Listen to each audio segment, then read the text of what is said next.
Right. Good evening and welcome to the November 24th, 2025 City Council Roundtable meeting. Tonight's meeting is brought to you live using video conferencing technology provided by Zoom, and the recording will be posted on the city's YouTube channel. City Clerk Dean, will you please call the roll? Councilmember Benson. Here. Councilmember Watton. Here. Councilmember Holloway. Here. Councilmember Washington. Here. Councilmember Cotton. Here. Councilmember Christensen. Here. Councilmember Johnson. Here. Mayor Ross. I am here and all council members are present. So we now have our first item of business is to approve the agenda, which this roundtable is 2 executive sessions. Council may have a motion to approve the roundtable agenda. So moved. Second. Moved by Councilor Washington, second by Councilor Johnson. Is there any discussion? Seeing none, all in favor say aye. Aye. Any opposed, nay? And the motion passes and the agenda is approved.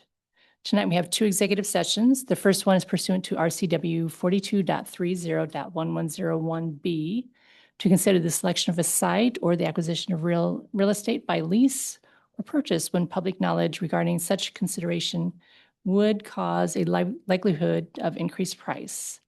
And the second one is pursuant to RCW 42.30.1101I to discuss with legal counsel representing the agency matters relating to agency enforcement actions or potential litigation. Those attending will be City Attorney Dina Burke, City Administrator Mike Chambliss, Community and Economic Development Director Mona Davis, and CIP Manager Dylan Gamble. The executive session is expected to last until 6:30 p.m. No action will be taken following the conclusion of the executive session, and the recording of the meeting will pause. And we will head upstairs to the Mount Si conference room. So let's head upstairs. Thank you. Council, we just came back from an executive session. We extended it to 6:35. It is now 6:35 p.m. There being no further business to come before council, I entertain a motion to adjourn. So moved. Second. Moved by Councilor Washington, second by Mayor Pro Tem Holloway. All in favor, say aye. Aye. Any opposed, nay? And we are adjourned.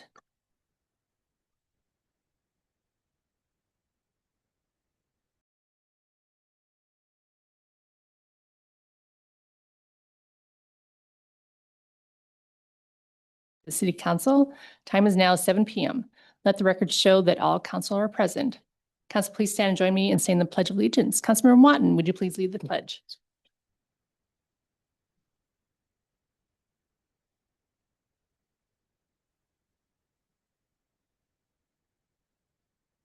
I pledge allegiance to the flag of the United States of America and to the republic for which it stands, one nation under God, indivisible, with liberty and justice for all. Thank you. We now move to our item of regular business to approve the agenda. Council may have a motion to approve the agenda. Second. Second. Moved by Mayor Pro Tem Holloway, second by Councilor Christensen. Is there any discussion? Mayor Pro Tem Holloway? I'd like to motion to remove the Snow Valley Chamber of Commerce presentation. They're not available tonight for the presentation. Second. Who seconded it? Okay, it's been moved and seconded to remove the chamber presentation. All in favor, say aye. Aye. Any opposed, nay? And it is removed. Any other changes to the agenda? Being none, returning to the vote. All in favor as amended, say aye. Aye. Any opposed, nay? And the motion passes and the agenda as amended is approved. We're starting public comment.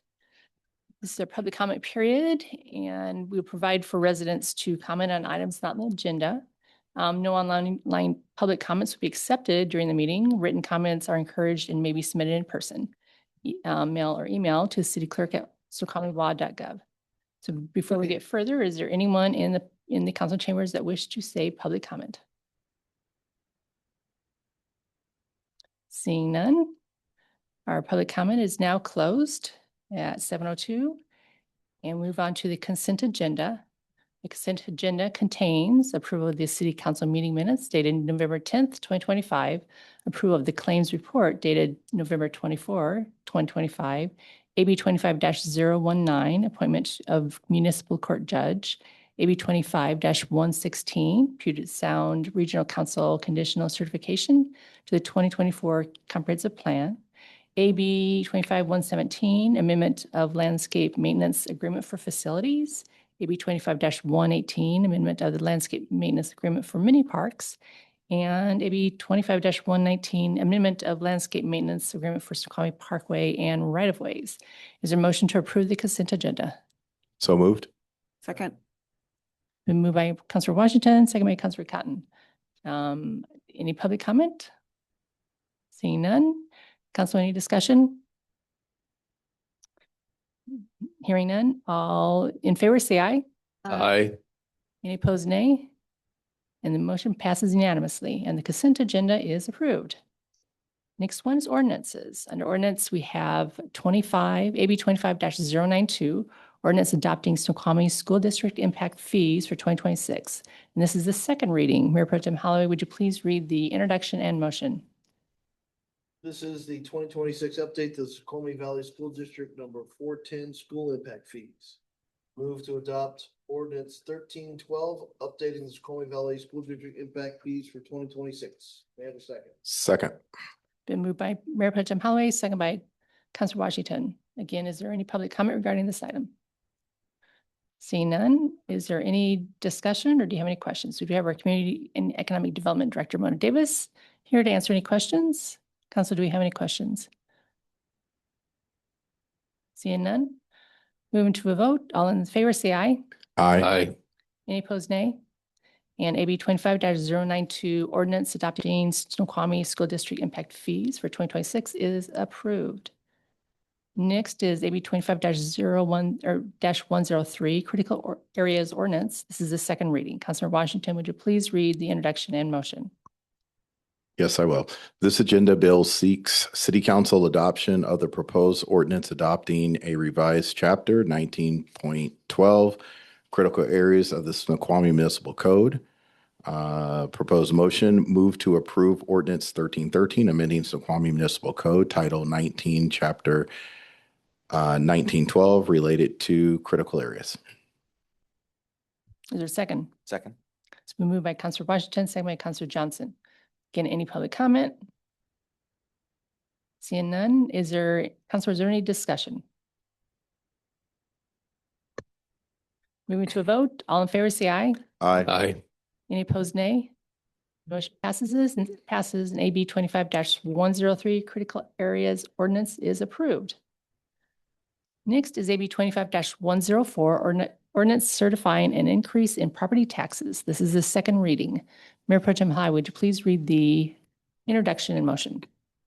City of Snoqualmie requires a regular levy in the amount of $8,891,035, which includes a 0.82% increase in property tax revenue in the amount of $71,946 from the previous year in order to discharge the expected expense and obligations of the city of Snoqualmie. Move to approve ordinance 1311, certifying an increase in regular property tax revenue for the fiscal year commencing January 1, 2026. Second. Been moved by Mayor Pro Tem Holloway, second by Councilor Washington. Is there any public comment regarding this item? Seeing none, Councilor, is there any discussion? We do have our Finance Director, Drew Boutte, here to answer any questions.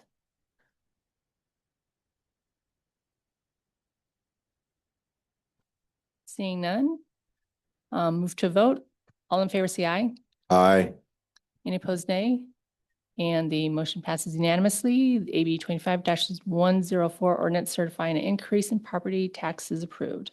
Next is AB 25-105 property tax levy ordinance. This is the second reading. Mayor Pro Tem Holloway, would you please read the introduction and motion? Annually, council adopts an ordinance levying a regular property tax amount as described in RCW 35A 33.050 and RCW 8452.020.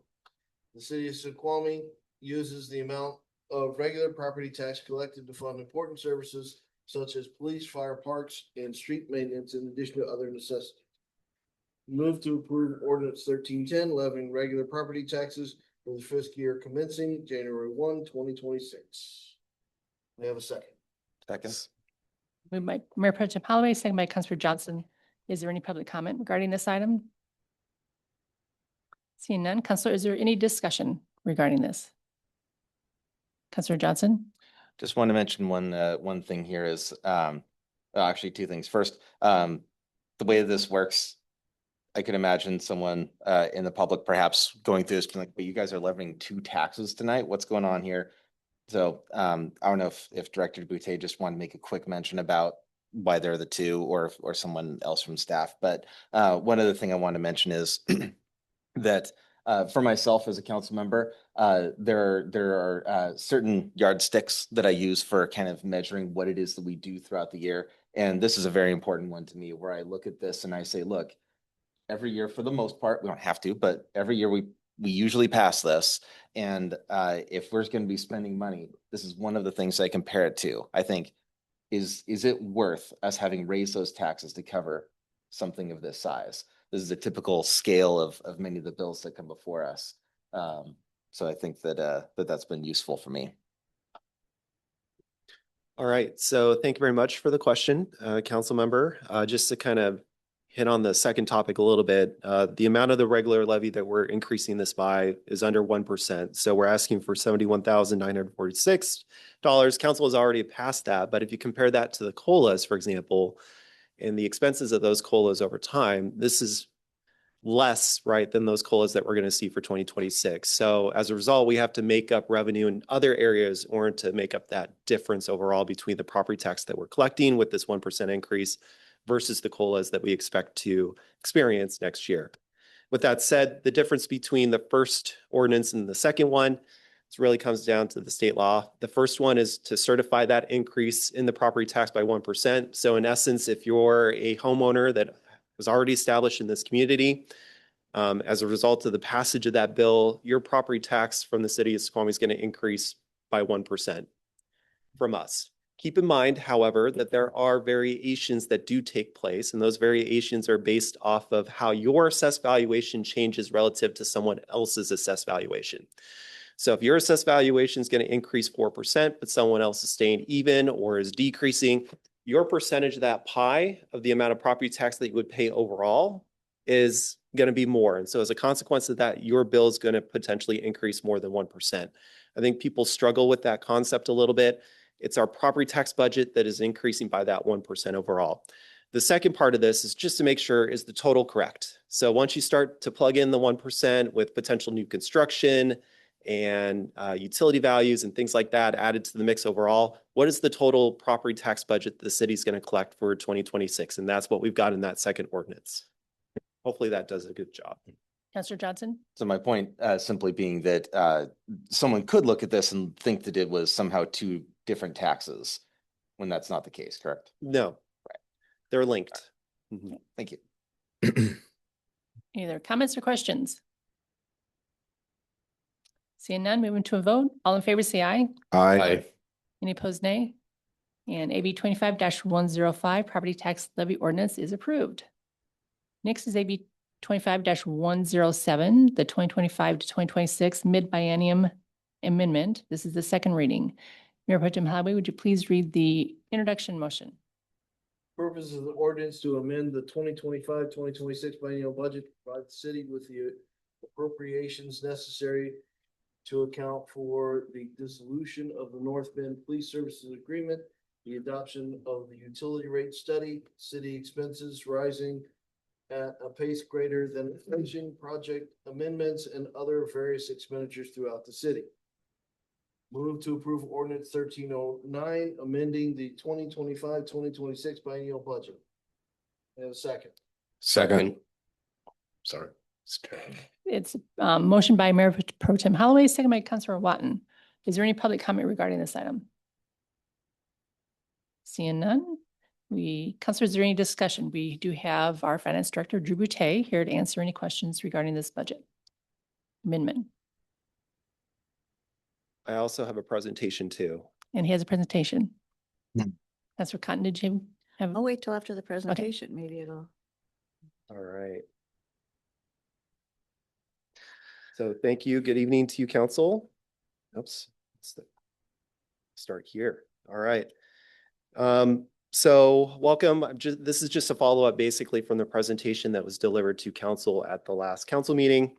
It's important to keep in mind that the budget is a living document. So the information I'm going to share here is certainly going to change over time. And if there's any sort of conversation around the budget amendments and whether we move forward on those budget amendments, we will have an opportunity in the future to bring back those budget amendments as well. So just keep that in mind too, that this isn't just the one shot that council has necessarily at modifying or changing the budget as time progresses.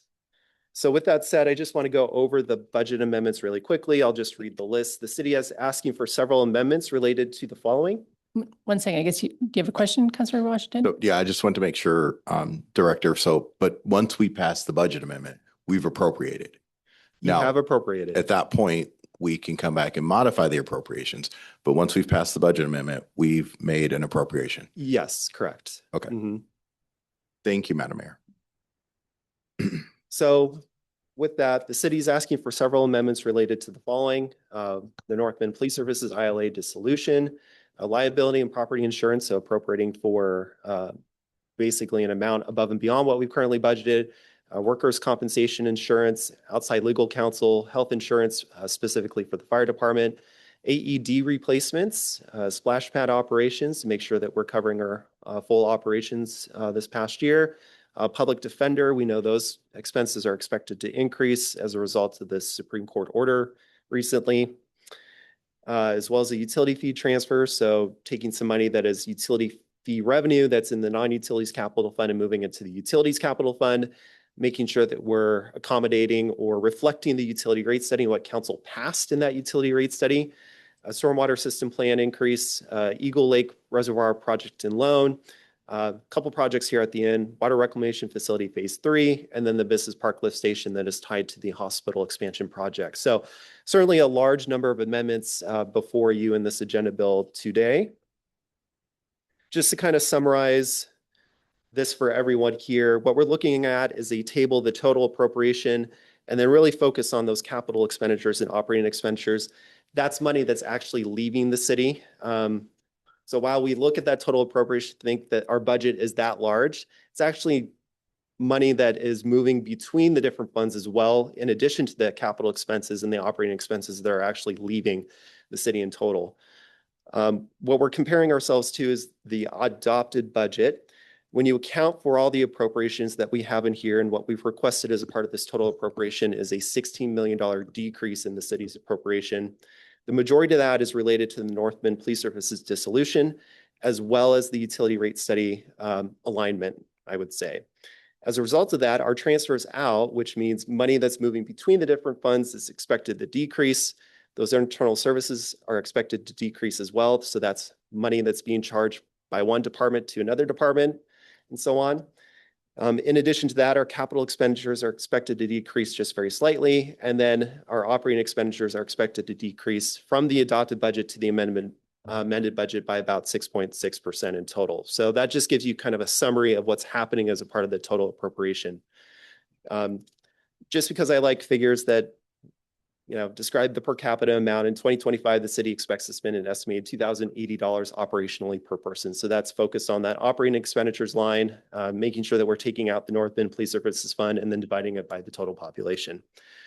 With that decrease in appropriation in total, we are also requesting a decrease in staff positions. It's very awkward to stand up here and request a decrease in staff positions overall. But given the termination of the North Bend Police Services contract, and what we have to do to make space for the dissolution of that agreement. What we're requesting here is a 17 position decrease in our budget from about 120.3 to 103.3 positions in total for the remainder of 2025 and 2026. Often we will ask ourselves some primary questions. Probably the most important question is the city of Snoqualmie financially sustainable? We're often asking ourselves, will revenues keep pace with the change in expenditures annually? And if not, what actions will the city of Snoqualmie need to take and when to balance our revenues with our expenditures? These questions are to a certain extent rhetorical. We know we often have to deal with the 1% property tax cap that council just passed tonight. But But we have to ask ourselves, what does the budget amendment, especially in this case, how does that impact the long-term financial health of Snoqualmie? And there's certainly a lot of moving parts. And I think council is very well of those kind of moving parts. We often have 4 sort of financial buckets that we're looking into. We typically spend most of our time in the red bucket, which we call governmental operating. But there are also other buckets that we have to look at periodically as well, including governmental capital, which is reflected in our non-utility CIP. The enterprise or the utility bucket, which is reflected in our utility rate study, which produces basically utilities financial plan. And then in orange, there are internal services bucket, which is assessed through our internal cost allocation plan. Because of these amendments, we like to tend to focus, I would say, on the governmental operating bucket because that relies heavily upon general taxes and other sorts of revenue out there that are not restricted or committed necessarily for purposes like they would be in the other buckets alone. And because it also possesses police, fire, parks and street maintenance, so a lot of services are operating within that red bucket that we have called governmental operating. Because of that, we've produced this financial forecast chart to council previously in September of 2024. This was included as part of the 25-26 adopted budget the council passed last year. As you can see, the green bars, what we have here is the forecasted ongoing revenues in comparison to the forecasted ongoing expenditures, which is in the light blue. We've got the ending fund balance that we currently have in this governmental operating bucket in a line in yellow. And then we also have the reserve target, which is imperceptible from a distance, but it is increasing as time progresses in order to reflect 15% of our operating expenditures in the governmental operating bucket in total. As you can see, there's a bit of a curve with it. So as time progresses, we know that our expenditures are going to grow at a faster pace than our ongoing revenues. And as a consequence of that, you get that kind of curve shape that you see there. When we were predicting this last year, we were predicting that by 2030, our ongoing expenditures in the governmental operating bucket would exceed our ongoing revenues, and that by 2034, we would be crossing the line into needing to use our reserves. Subsequent to that, what was presented the last time was if you were to look at the adopted 25-26 biennial budget, tack on the impact from the utility rate ordinance, as well as our kind of new inflationary forecast that we're gathering from King County, you can see that the picture has kind of dramatically changed since then. So instead of the crossover point being 2030 now, our ongoing expenditures are expected to exceed our ongoing revenues by 2028, and that we are expected to dip into our reserve territory basically by 2031. So with those changing inflationary expectations, you can see just from here that King County is now forecasting something greater than 3%, whereas before they were predicting something less and forecasting something less than 3%. That has a pretty dramatic impact as time progresses overall because of the compounding impact. And so as a result of this, by 2034, our expenses are expected to be 5.7% higher than we had originally forecasted. Just kind of shows you the sensitivity to inflation overall. And so that's important to note. With the proposed amended budget, so if you're to tack on the budget amendments that we've produced here tonight and as part of this agenda bill, you'll see that basically the crossover point, so when our ongoing expenditures start to exceed our ongoing revenues, bumps up a year to about 2027.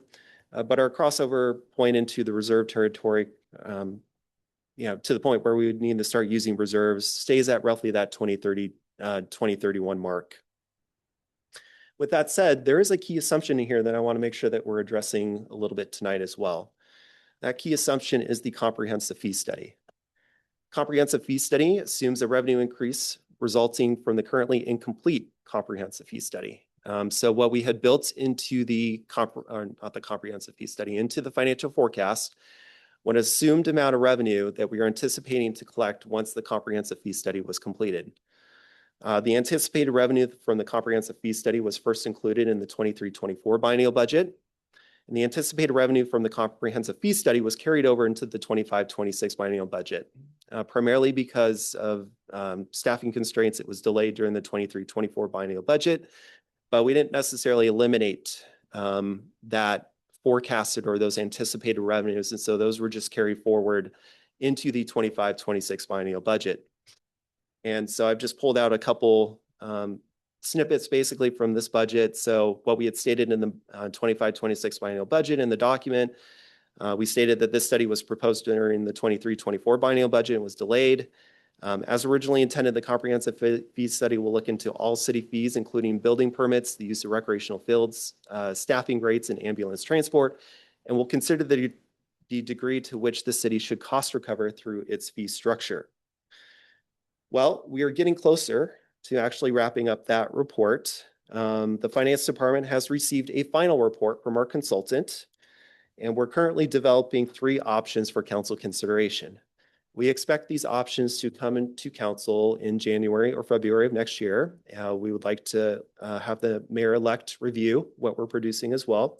And we're producing low, medium, and high options based on typical cost recovery ranges for each service area. And we're going to also have a comparison with other cities too. And I know it's a bit difficult to see, so we're still producing the analysis behind this, making sure that we're estimating what is the potential impact from all the 3 options that we're providing. But each area has a typical cost recovery range. So if you're looking at just the building division of the community development department, your typical cost recovery range is between 80 to 100%. If you're looking at something like parks, the typical cost recovery rate is between 20 and 50%. And, as a consequence of that, we want to make sure that we give council kind of the ranges and we pick out 3 options that, and provide those to council. So we're hoping to bring that to council in January or February of next year. With that said, if you were to subtract out, so if you're assuming no changes from the fees that we currently have in place right now, if you were to subtract out the assumed comprehensive fee study revenue, so the $100,000 that we had forecasted for 2025, which we're already past pretty much, the $300,000 for 2026, you can see that the picture gets worse. So if we're anticipating not changing the fees at all, we would presume that our forecasted ongoing expenditures will begin to exceed our forecasted ongoing revenues by 2027, and that the crossover point when we start to need our reserves would be between 2029 and 2030 at some point at that time frame. You can see here just by 2032, we would be dipping below 0 and we can't really run a deficit at that point, but it would be a very difficult position for the city to be in. Looks like we have a question, Councilor Johnson. This has been bugging me. I feel like on every one of these, it looks like the peak of the yellow curve is the year before the one that's highlighted. Looks like 2026. Yeah, and all the other ones, it just looks like that. I don't know, maybe my eyes are just wrong. So there is certainly a curve, right, to this. So if your revenue exceeds your ongoing expenditures, you might expect your fund balance to increase, right, as a result of that. So the yellow line is representing your ending fund balance. So it's going to probably top out before you start to find your ongoing expenditures to. I think I followed that. Okay. Okay. All right. Thank Good. you. And then also Jana does have, she had her hand raised, but you must have answered it. Oh, Was No, back she still has her hand raised. Yeah. But Budget Manager Walker? Jana? She's on mute. Sorry, can you hear me now? Yes, we can. I just wanted to say that the way that Excel graphs these is sometimes a little bit confusing. So this one actually, the reserve target, we cross over that with our funds in excess of reserves in 2030. But the way that Excel charts it, where the number is, it's actually at the end of the year. So it is a little bit confusing. Okay, I'm thank good. you. Thank you. all right. So we know as well that we've got some key uncertainty. Well, actually, that's the wrong slide right there. So anyway, moving on, we know we have to maintain a balanced budget, and that's a part of our financial management policy. So there's going to be potentially some work to do for the 27-28 biennial budget before we get there. We know that from our financial management policy that ongoing revenues should equal or exceed ongoing expenditures in both the proposed and adopted budgets. If the structural imbalance occurs, then a plan should be developed and implemented to bring the budget back into structural balance. And this kind of leads into our next slide a little bit here is how do we often look at trying to balance our finances? Well, we're often looking in 3 different areas. First area is revenues typically, so we'll look to try to enhance our revenues, whether that's through either new fees or taxes or things like that, or potentially if there's collections that we need to really get into as well. In addition, we might look towards developing ourselves economically in the city so that we can produce, say, more sales tax or B&O tax revenue. And then lastly, working towards optimizing levels of service overall so that we're most efficient for the dollars that we do collect here at the city. You have seen this chart previously, and this was just a very preliminary incomplete list. So part of the complicating factor a little bit from the previous time, as I shared here, I wrote the comprehensive fee study on this when it was built into the financial forecast chart previously. I did cross that off here. The reason why I was there initially is because, you know, if the comprehensive fee study were to generate more than what we had forecasted, it'd be an increase in revenue overall that might belong on this list. But I understand some of the concerns that have been shared with me overall regarding that and wanted to make sure to strike that out here. In terms of other options as a part of the enhanced revenue category overall, there's public safety enhancement sales tax that we've had discussions on, and we'll get into that just a little bit here shortly. Cable franchise fee agreement, a Snoqualmie tribe fee for service, business licensing or taxes review and audit, square footage tax, a non-utility CIP revenue restructure. So just to make a point on that one, we will be having conversations next year around the CIP. Right now, from what's been estimated to me, we've got about $24.2 million inside of our non-utilities capital fund. And so there may need to be some conversations about whether some of that ongoing revenue that is currently being transferred from the general fund to the non-utilities capital fund should remain there or potentially go back to the general fund. In addition to that, there's also the property tax levy lift here as well. In terms of developing economically, the Snoqualmie Mill development, the Northwest Railway Museum Roundhouse Project, Pacific West Rail Model Train Museum, Snoqualmie Valley Hospital expansion, and timber trails.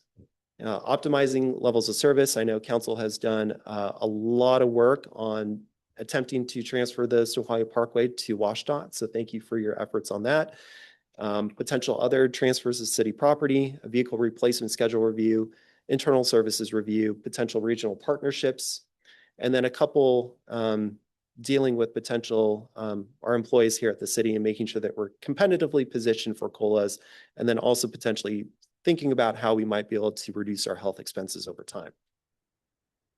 Now, with that said, adding back in the comprehensive fee study and the public safety sales tax to our proposed amended 25-26 biennial budget, see the picture starts this kind of shift back out. So we're looking at that point in which our forecasted ongoing expenditures exceed our forecasted ongoing revenues by 2028.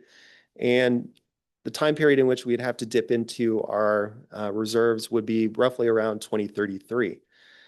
Just to get into the public safety enhancement sales tax, and I think this is really critical because we haven't had a discussion about the public safety enhancement sales tax yet. I'm going to give an overview and then talk about the eligible uses and then some of the conditions that are tied to that public safety enhancement sales tax. So earlier this year, the Washington State Legislature approved engrossed Senate House Bill 2015 during the 2025 legislative session, which established two new funding mechanisms for criminal justice purposes. And so criminal justice purposes is going to be really the key phrase, I think, just to pay attention to. That included a 3-year, $100 million grant program for hiring, retaining, and training new police officers and co-responders, as well as a councilmanic 0.1% local options sales and use tax for criminal justice purposes. I think we've been focused on that councilmanic 0.1% local option sales tax and sales and use tax, but it's important to keep in mind that there's a grant program as well. And that grant program is actually be really, really critical to us here. In terms of eligible uses, so according to House Bill 2015, criminal justice purposes is defined as activities that substantially assist the criminal justice system. That can include police officers and things like that. They wanted to make sure just to break it out just a little bit more so that you know you can use those money in different ways. And it included circumstances where ancillary benefits of the civil justice and behavioral health systems occur, such as the following: domestic violence services, staffing adequate public defenders to provide appropriate defense for individuals. So going back to the Supreme Court order, this could support That appropriation that we're requesting as a part of this, diversion programs, re-entry work for inmates, local government programs that have a reasonable relationship reducing the number of people interacting with the criminal justice system, including but not limited to reducing homelessness or improving behavioral health, community placements for juvenile offenders, as well as community outreach and assistance programs, alternative response programs, and mental health crisis response too. So the criminal justice purposes is a fairly broad definition that includes all these things listed here, but also police support and so on too. Councillor Cotton. So I think 2 slides before, and you don't have to worry about changing it, it mentioned the criminal justice and co-responders. So is that referring to the last line as far as like the mental health crisis response, or is there other co-responders that could be covered by that terminology? So I would say it could. Okay, I would not be, yeah. You know, the law is what I would say the law is. So I don't think we have a administrative code, although we'll bring up the expert. Thank you. Well timed. Mayor, council members, Interim Chief Horaci. Part of the mental health crisis response in this that you see refers to also the training, because we're required to attend quite a bit of de-escalation training, the crisis intervention training and things like that. So that's why there's the piece of it and they break it out like that. It does talk about hiring. For example, when you look at the hiring, it is strictly limited to entry-level officers, which means there's also that part of it too. But as far as the behavioral health, it's a slew of a lot of things that are encompassing in mental health, treatment, training, resources with the jails, things like that, because you keep in mind, we may not have all those resources, but the jail systems utilize other places. So some of it will apply to us specifically, and others will apply to a jail who has a mod program where they're providing treatment for mental health or drug abuse and things like that, if that helps answer that question. But this might not necessarily refer then to other departments within our city that might also be doing crisis intervention besides police. Right, because this is specifically for the public safety sector. Right now, it's, for instance, like Kirkland and Linwood have mental health facilities that are linked to their jails. Right. So a lot of this part of it will apply to them a little more than it would apply to us. Okay. Where it apply to us under the behavioral or the mental health crisis response is when we get into our training and those trainings that we are required by state law to continually do. Okay. And it's 40 hours every 3 years at a minimum, just in mental health and de-escalation. But it might not necessarily cover a position in. So that would go back to the previous one where it talks about having a co-responder. Okay. And we have a lot more data coming to public safety coming up for that, and things like that, like we talked about in one of the last meetings where I told y'all I was pulling a lot of information and data to present to y'all. Thank you. Appreciate it.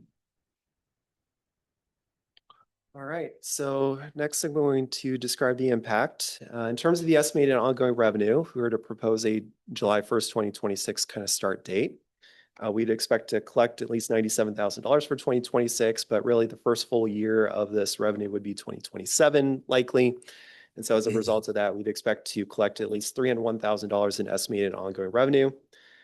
This would impact all retail sales consumers, and that includes non-resident visitors who would also pay the tax. If you were to estimate the local retail sales resulting from one household living in the city of Snoqualmie for 2025, we estimate that at roughly $28,500. The impact of this burden on a household in the city would be approximately $28.50. And unlike the tax that the voters passed last year, there is no sharing requirement. So instead of splitting it 85% to the city or 15% to the county, it would all come to the city. Keep in mind that King County has also approved a 0.1% public safety enhancement sales tax. So there is the opportunity for city and county to kind of double up, I would say, on this tax, which with the county passing it has happened or could potentially happen on what we do. So in terms of potential uses, we've talked a little bit about some of these potential uses. So public defense, mentioned the Supreme Court order. They ordered a reduction in caseload limits for public defenders. As a result, the number of employees working in public defense is expected to increase, and therefore the cost of such services is also expected to increase. We've also kind of mentioned, I think, briefly dispatch services. So the current contract with the city of Issaquah for dispatch services automatically renewed on December 31st, 2024. However, given the dissolution of the North Bend police services agreement and the inflation the city of Issaquah experienced during the pandemic, both parties have an interest in negotiating a new contract.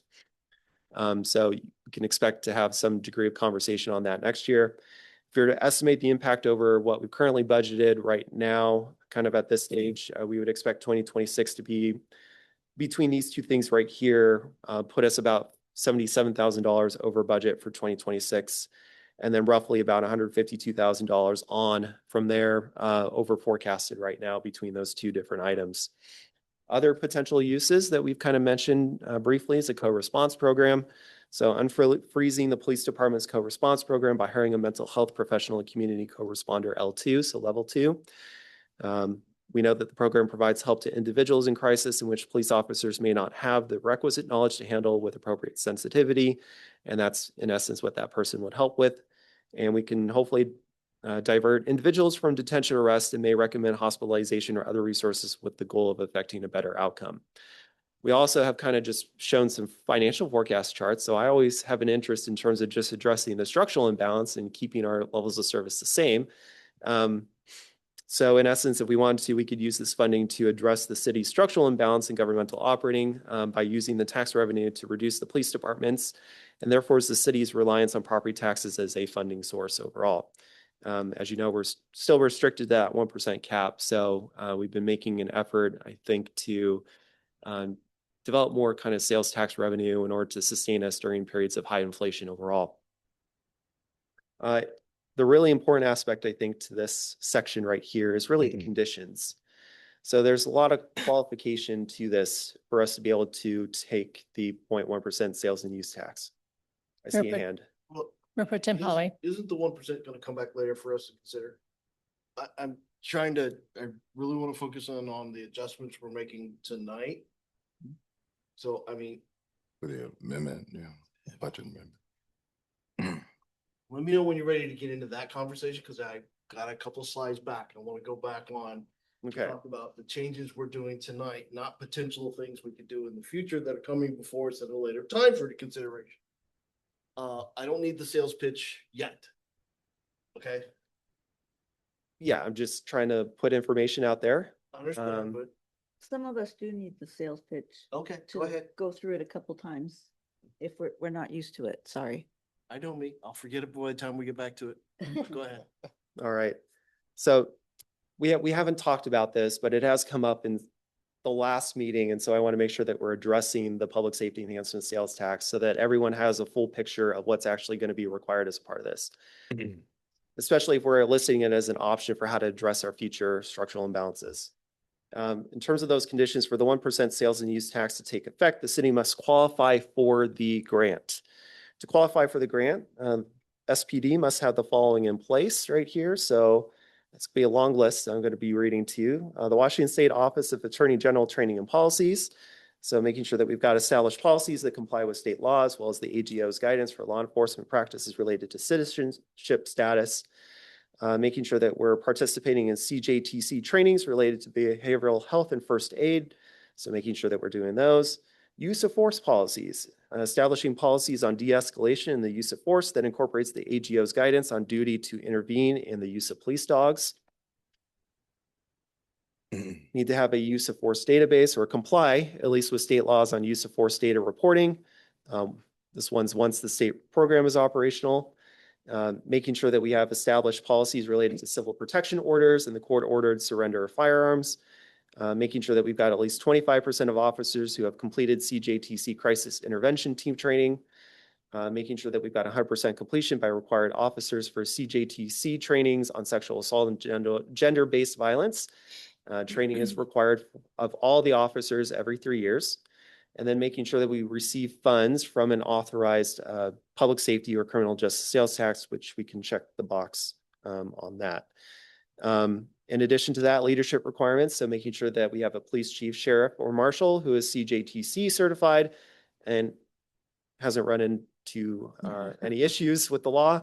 And then we've also got volunteer requirements here, establish policies for supervising agency volunteers and any insignia worn by volunteers, and for restricting those volunteers from enforcing criminal laws other than for special event, traffic and parking, using force, carrying weapons, or using dogs for purposes besides search and rescue. So quite a few conditions there that we have to meet overall in order to qualify for the grant. But once we do get through all these conditions with CJTC approval, then the 0.1% public safety enhancement sales tax becomes an option really to this council. So just want to make sure the council understood that you can't just take it whenever you want. There's work that has to go into kind of meeting all this before we can actually potentially take the 1% Right. Councilor Benson? sales tax. Yeah, okay, so that was, I think that might be what I was confused about. I thought we were talking about two things. I thought there was grant money and then there was the potential tax. Is that it? Am I understanding that correctly? Because there was part of it that was just worded on the last slide that said that in order to get the sales tax, you have to Qualify for the grant. So you have to go for the grant money before you can access the councilmanic Yeah, tax increase. that's correct. Okay, Mhm. all right, thank you for. Yeah.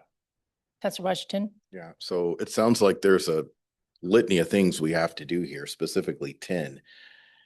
I guess, you know, I do want to get into the conversation that Councilmember Holloway mentioned, but who's assessing to see, number one, is it CJTC that's going to assess us on this? And then from a city standpoint, who's going to manage this to see if we're hitting this criteria?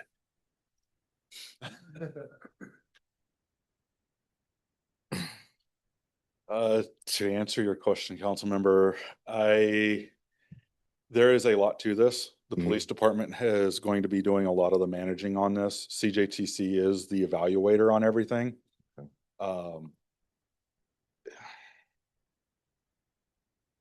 Agency started putting in for this process in October, middle September, end of October. So far, every agency has been declined. Based on, it's not just the 10 that you see. Inside the 10, there are a lot more stipulations. Where all the agencies are communicating. When I was at Waspic, not last week, a week before, the AG's office and CJTC were there. We expressed, we had some deep conversations on how things are going.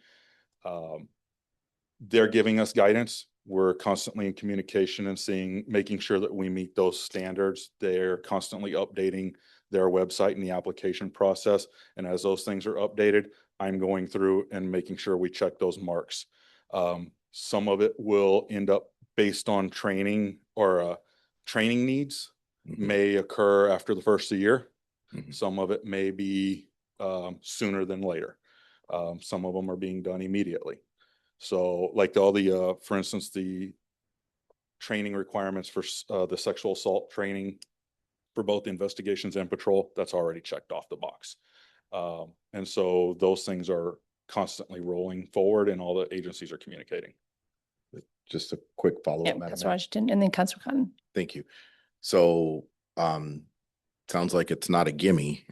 Sounds like there are other things that we may have to, financially consider to maybe, in so many words, be up to speed on before going out and applying for the grant.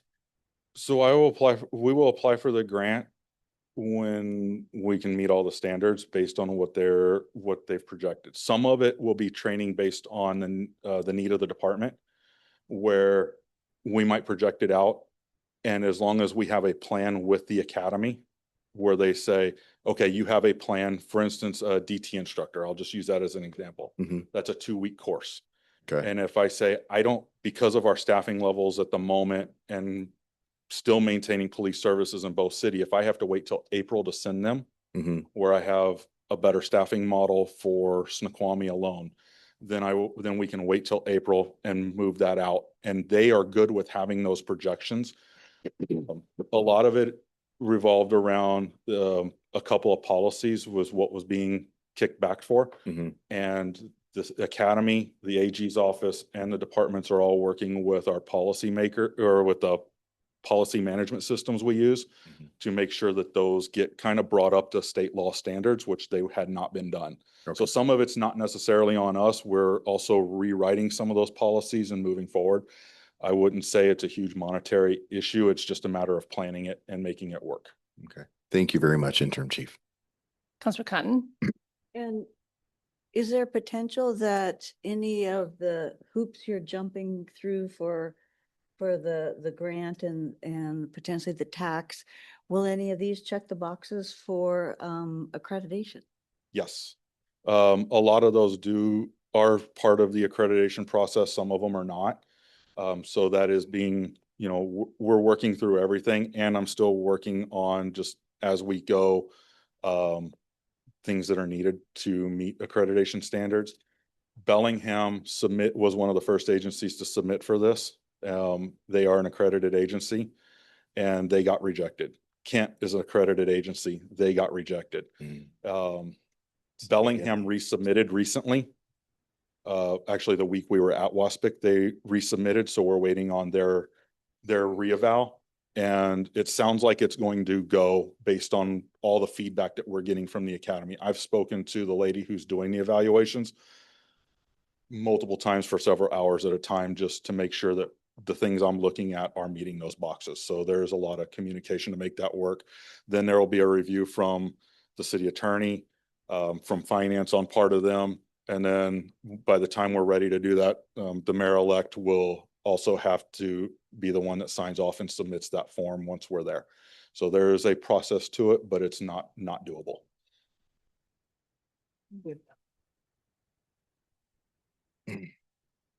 Your turn.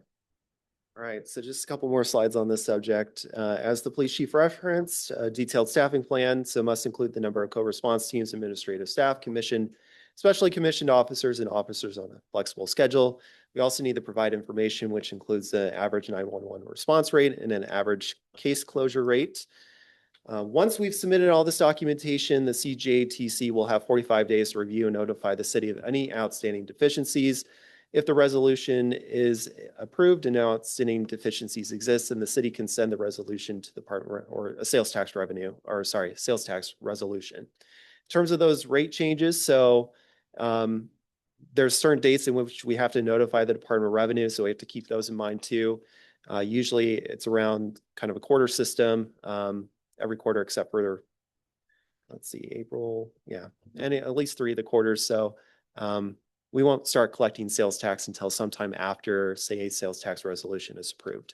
So with that said, just wanted to address a couple sort of issues and make sure that we're discussing particularly the comprehensive fee study and the public safety sales tax and get that information out there, and happy to turn it over to the chair.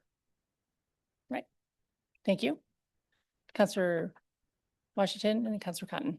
Thank you, Director. Really appreciate the background on this. And so thank you very much for bringing this to the council. Counselor Cotton. A little ways back in the presentation, you had mentioned that there was with some of the numbers, and don't worry about it, a decrease of 6.6% in the operating expenditures. Is this the amount that would be in some of the paperwork you had sent out with this, with all this information, had each department listing, what they were doing as far as to be able to decrease expenses for the next 2 years? Is that the 6%, what each department had put down that they would be, kind of decreasing? I would say that includes probably the large chunk of that. What might be included as well in that exhibit that was produced as a part of the agenda bill is also potentially transfers. I'd have to ask Jana.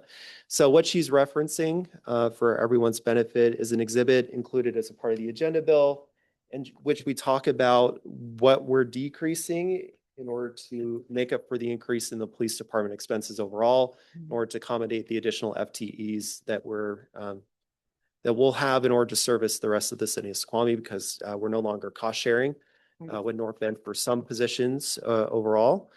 And so I'm just trying to pull up that exhibit. So it's exhibit 9 in total. I don't really see, so there are internal cost allocation adjustments that would be included in the white line up there. So it covers kind of multiple categories, not just operating expenditures here, but also internal service charges as part of this too. Yeah, there was, I did Mhm. see that. You're right. Okay, thank you. Mhm. Hey, do we have any other questions? Counselor Johnson? Yeah, I got all kinds of concerns. I'm definitely worried about, you all know this. I'm very worried about CD, community development. There are other staffing considerations that I'm concerned about. We've talked about before the mental health professional, for example. I'm concerned with how much we're contracting for legal services, although there's the explanation. It still just seems like it's a growing number that I'm concerned about.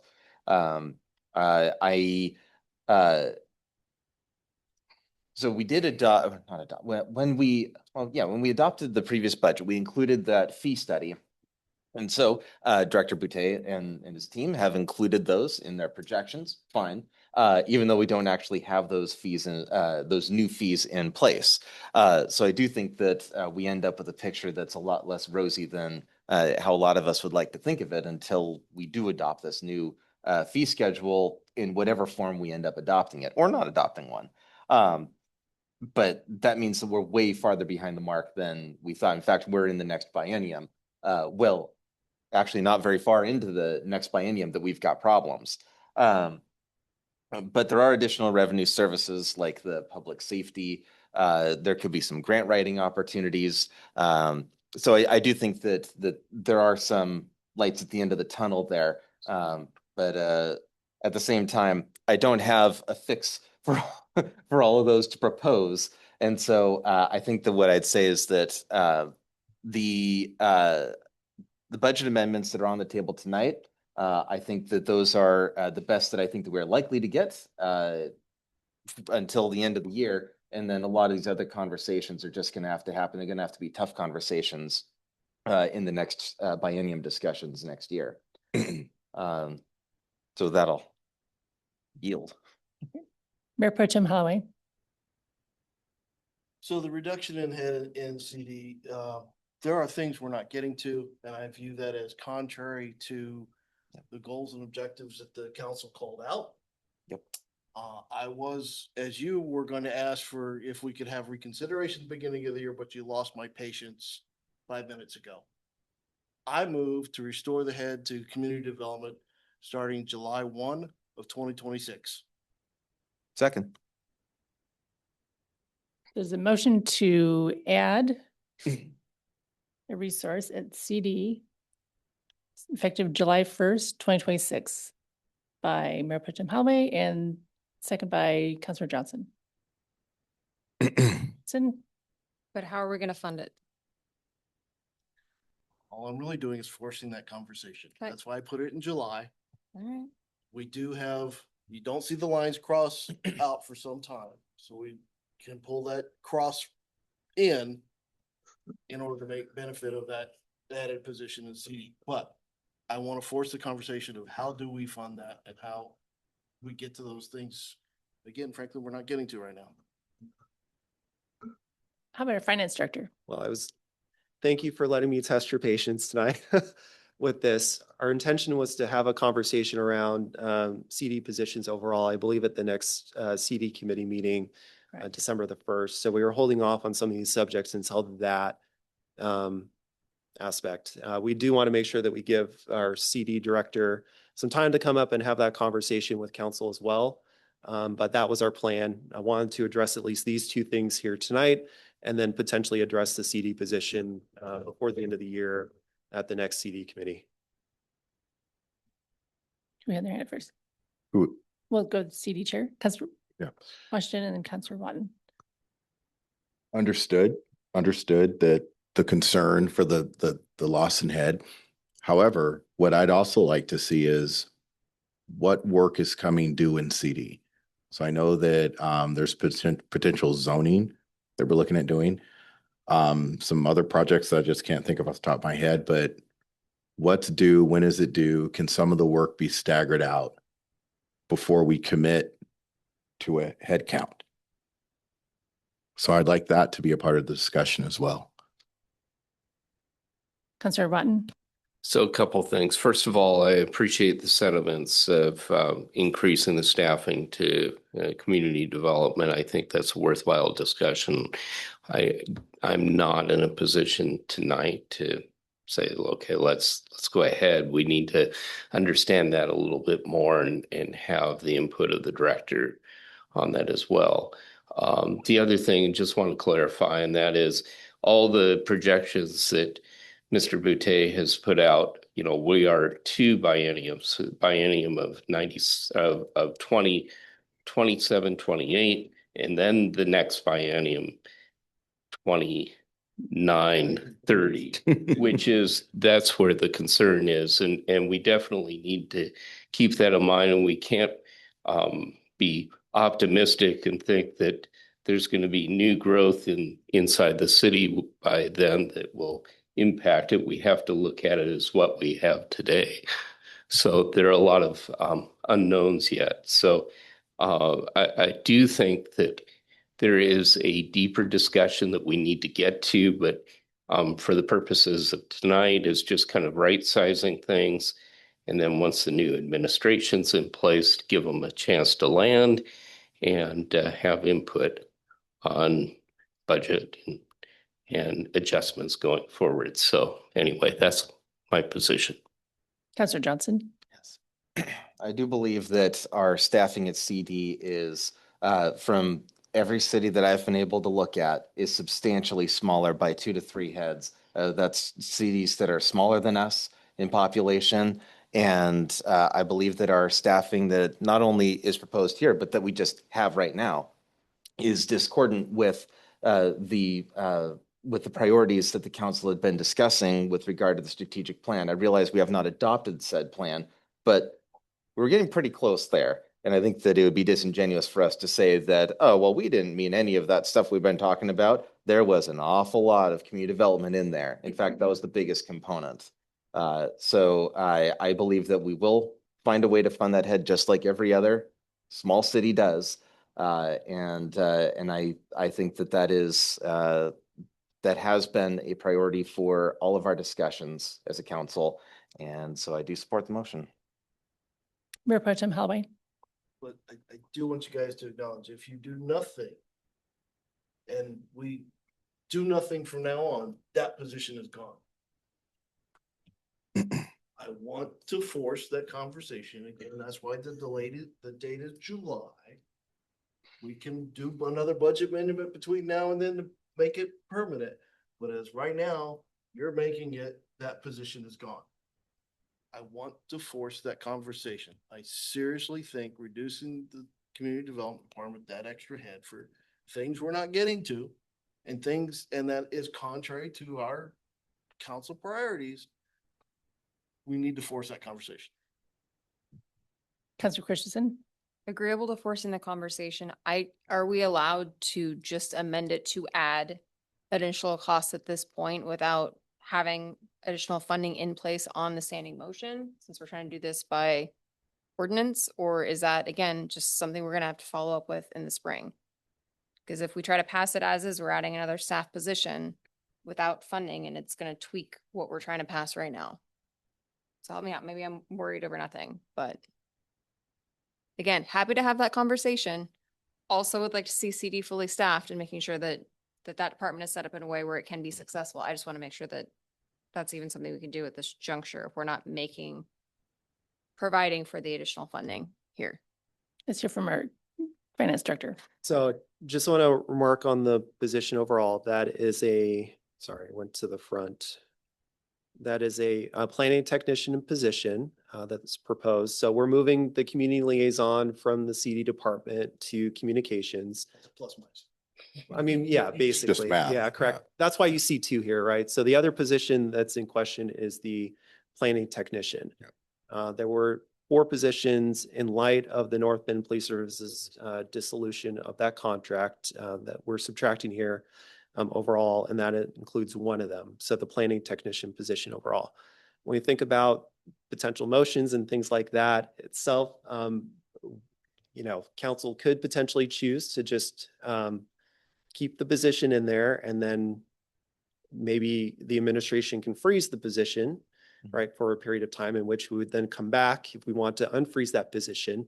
Maybe we'd bring back a motion to council or something like that. But that's also potentially a solution, is not actually eliminating the position, keeping it in the budget, and then freezing it for a period of time for that conversation to take place before we act. Just a suggestion. Counselor Johnson? Move to amend the motion to, boy, what would the phrasing be?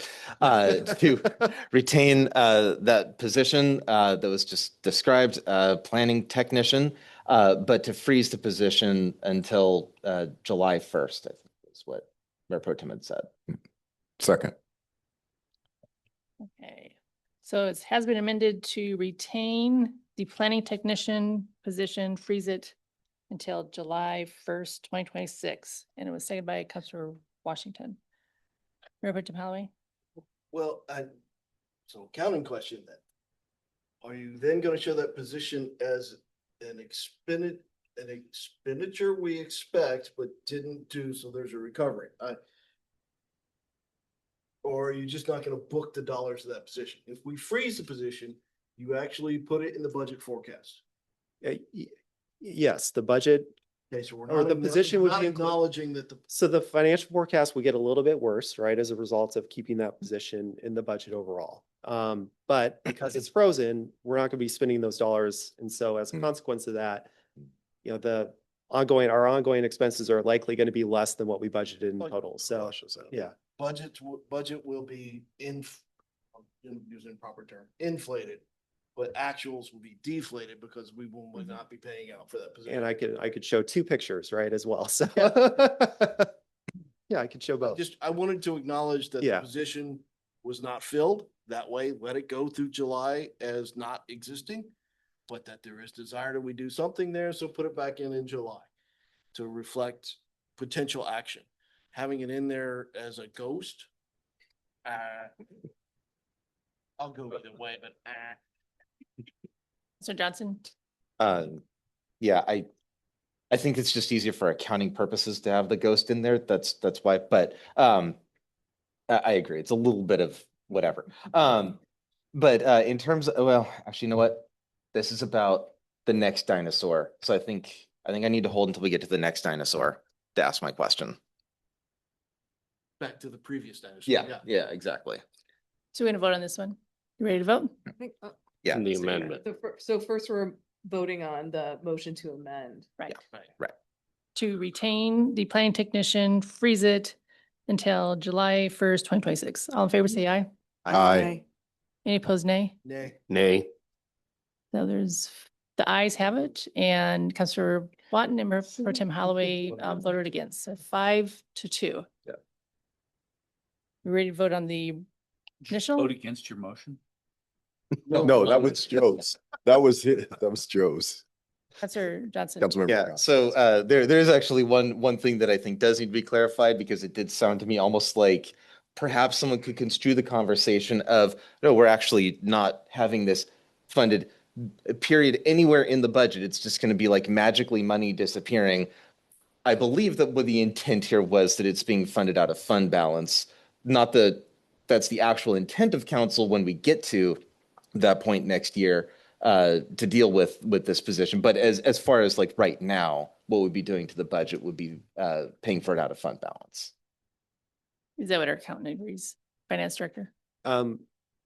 So the position itself could be paid for by fund balance or the ongoing revenues, right, that we're collecting. Okay. Again, the revenues don't cross until Right. 2030. Yeah.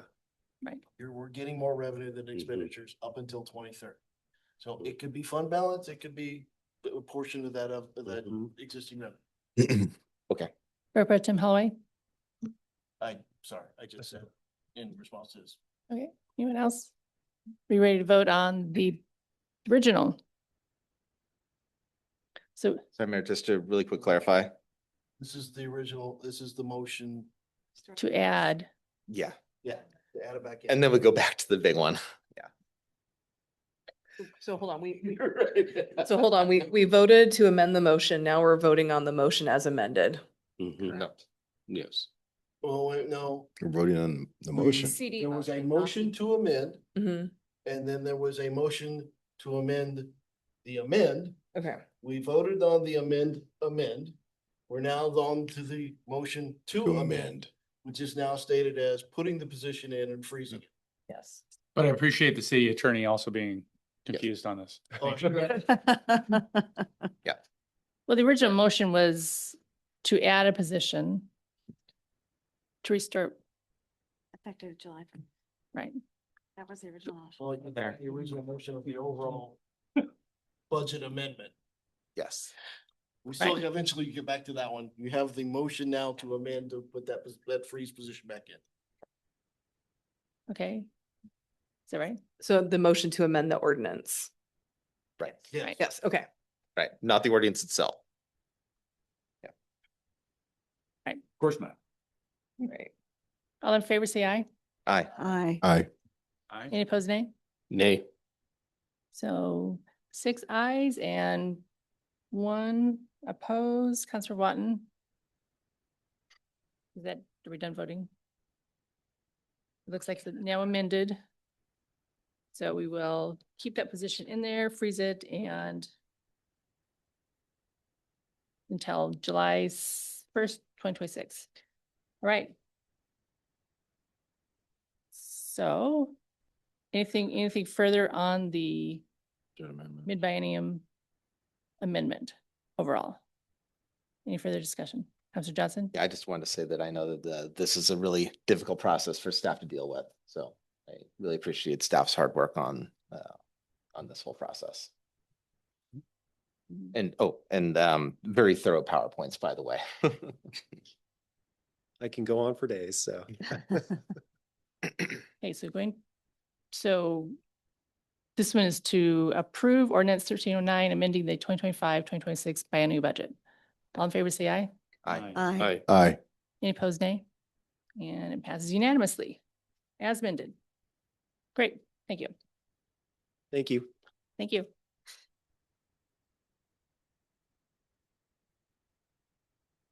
Next one, final ordinance of this evening is AB 25-120, electric motorcycle ordinance. Councilor Watton, would you please read the Give introduction? me just a moment here. I was really caught up in that whole discussion. Oh. You know about this one? Now I got it here. Okay. Yeah. Right. This is the first reading. Electric motorcycle ordinance. The city of Snoqualmie has seen an increase in electric motorcycles, also known as e-motorcycles. This city proposes adding an ordinance to clearly define an electric motorcycle along with requirements for operation in the city limits. And this is our first reading Correct. of adopting ordinance 1315, adopting Snoqualmie Municipal Code, Chapter 10.36 to define and regulate electric motorcycles. Right. And we have Interim Chief Horaci here to provide information regarding the ordinance. This is the real reason why we're all here tonight.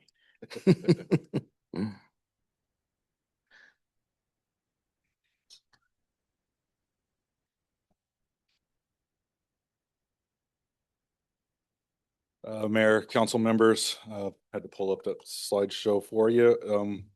So a couple weeks back, we brought to you the ideas. We had a discussion over the e-motorcycle, and we've had many discussions over it over this year. But we've kind of fine tuned some things. There were some recommendations from council that we've put into place here. The motor driven cycle, for example, that hasn't changed. That definition is still very clear, and it's based on the RCW listed there. We're looking at addressing these devices that are pictured up here on this image. Electric motorcycles are not legal to operate unless they meet certain requirements. And this ordinance clearly defines those based on not only the RCW, but some of the definitions that we've put in place and where they're authorized to operate. Some of those definitions include the city property, parks, parking lots, municipal facilities, and then we go into street, roadways, highways, and anything listed under or defined under RCW 46.04, located within the city.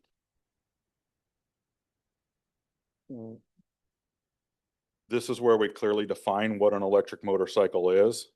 It is a motor as defined by RCW 4604.330, which is powered by an electric motor, is not equipped with fully operable pedals capable of propelling itself. Foot pegs are not considered pedals. It has a motor with an output that exceeds 750 watts. It has a motor that continues to provide assistance when the vehicle reaches a speed of 28 miles an hour or higher. This one, there's a little bit, we duplicated a little bit in here on the city street, but this is where we get into impoundments.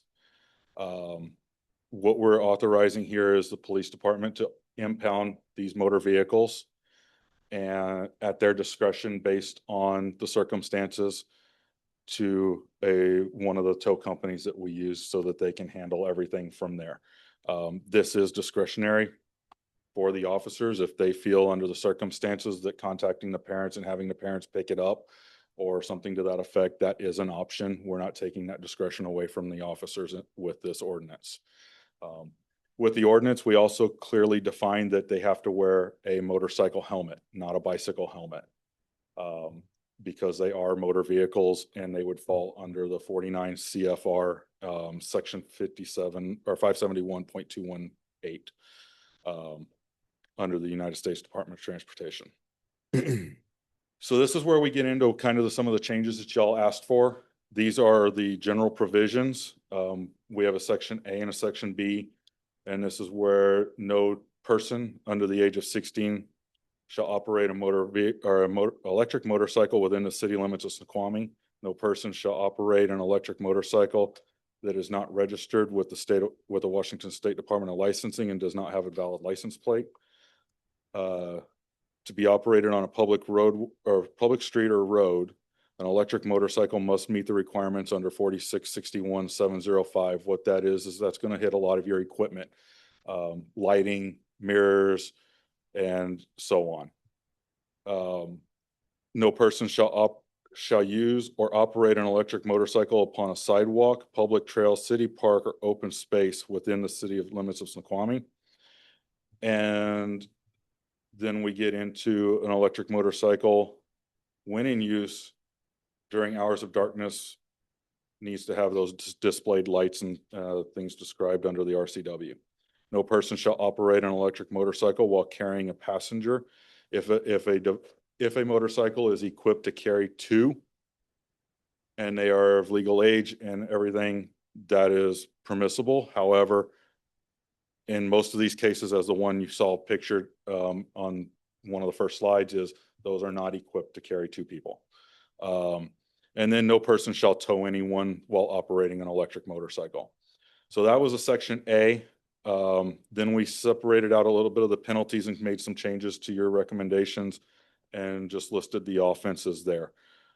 These are deemed to be traffic infractions. The police department will forward everything to the juvenile prosecutors if they were fall under juvenile for that to happen. But they are not criminal charges, which we have kind of cleared up from our last version. This is a second version or second request that y'all had, changing or separating out the parent guardian section and making it its own section. The only thing that changed there is the fee schedule as well. We just moved it down into its own section. Again, all the, I think we had a question, Councilor Yes, Washington. interim chief, can you go back one slide, please? Yeah, it looks like also we changed because if I recall correctly, it was a misdemeanor. So it looks like it's a non-traffic infraction now. So it looks like that's changed. Perfect. so Excellent. that just Thank moved it to y'all's recommendations of being a non-traffic. Perfect.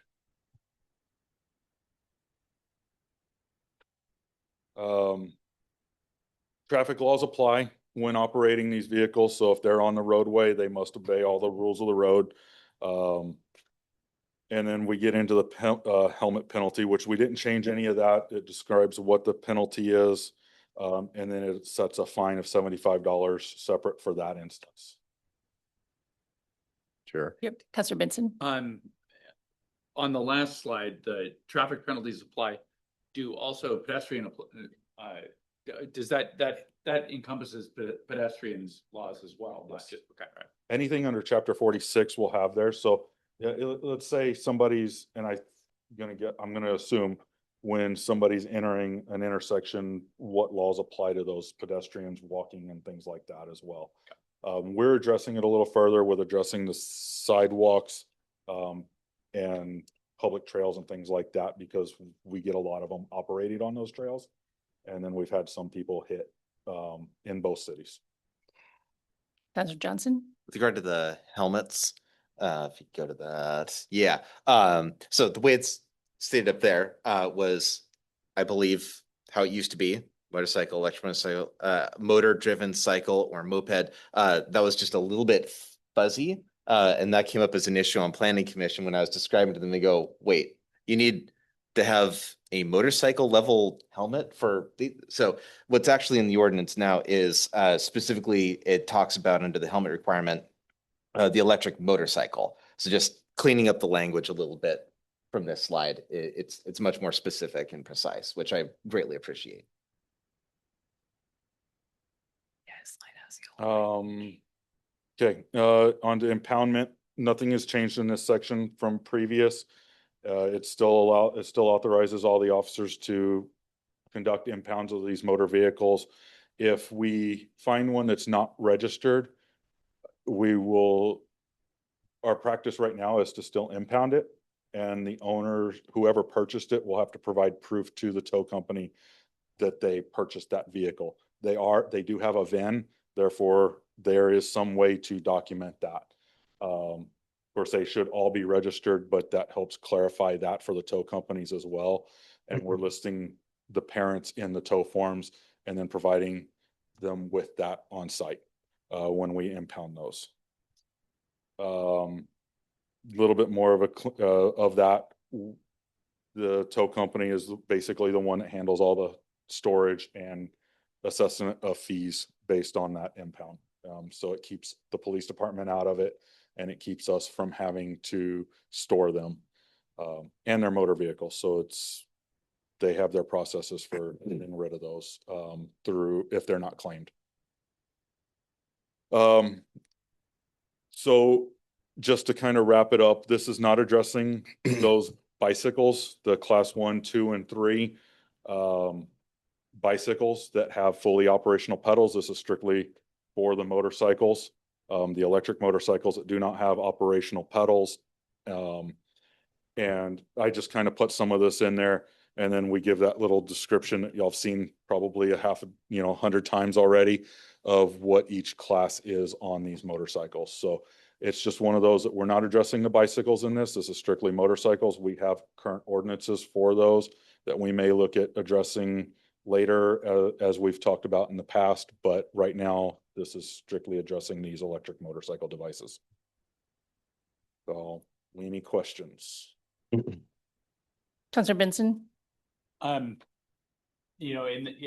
With regard to the bicycles, there's that idea of the broken windows policy where if you don't enforce the little problems, you get big problems. I think in this case, it's been kind of the opposite, where there are egregious laws being broken by these e-motorcycles, and we've forgotten how to ride bicycles too. I can't tell you how many times I've watched people go through the switch as they're riding down the street. I'm a vehicle, and now I'm a pedestrian, and now I'm a vehicle, and now I'm a pedestrian, constantly changing the laws that apply to themselves without making any kind of formal declaration to all the vehicles that could kill them.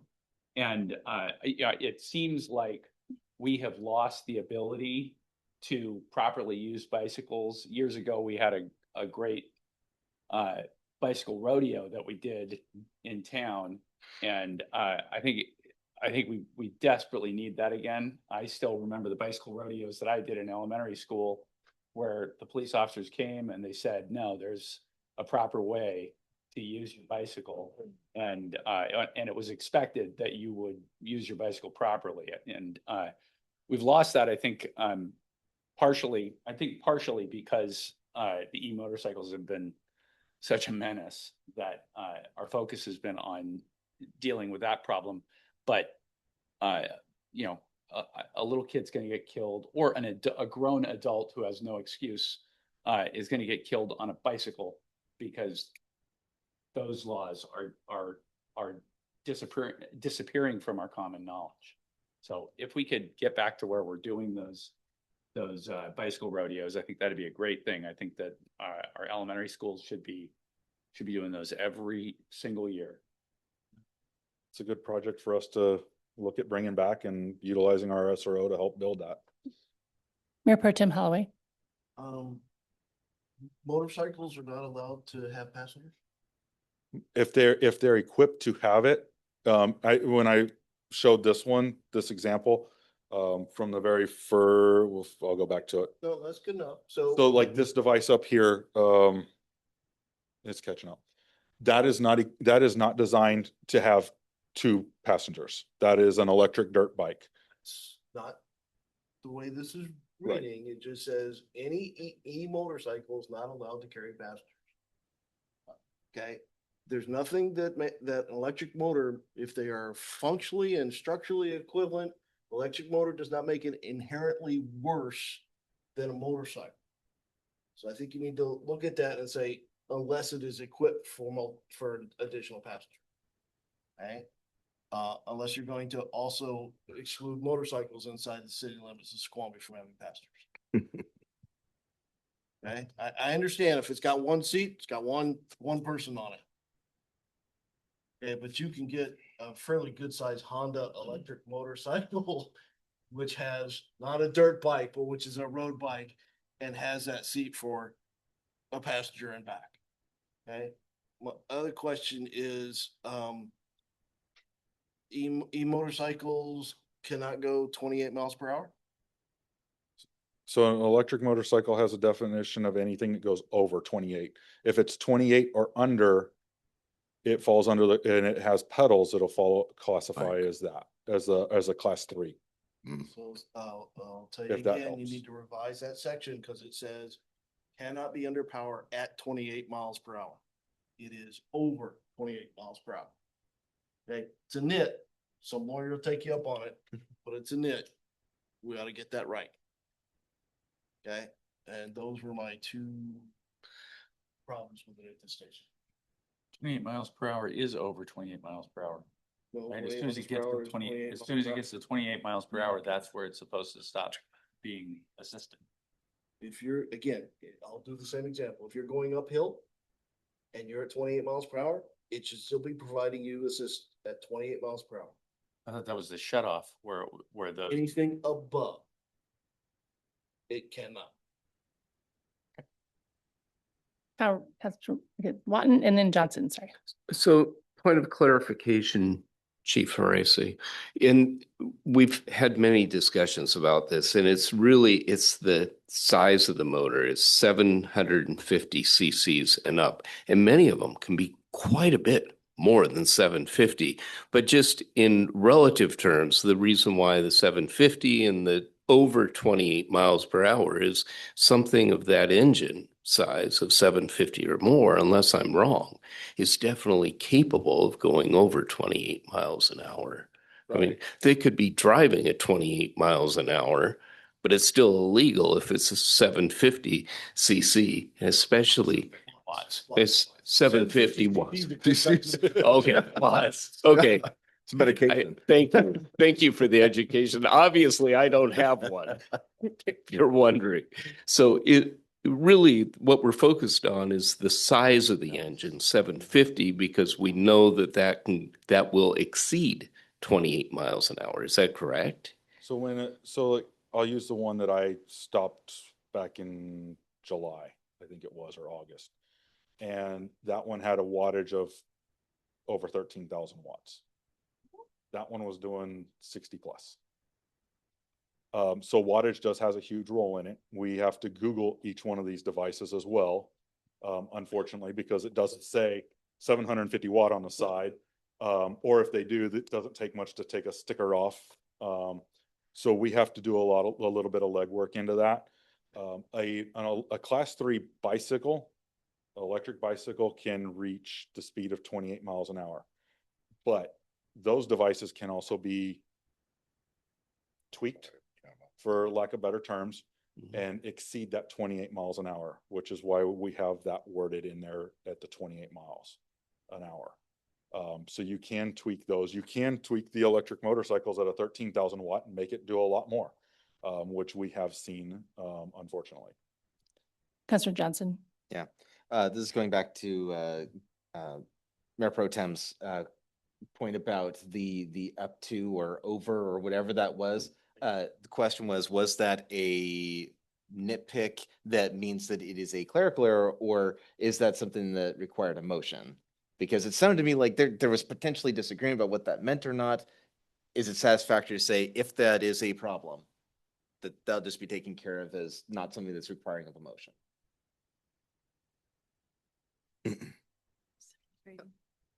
Well, it is a first reading, I suppose, but just in general.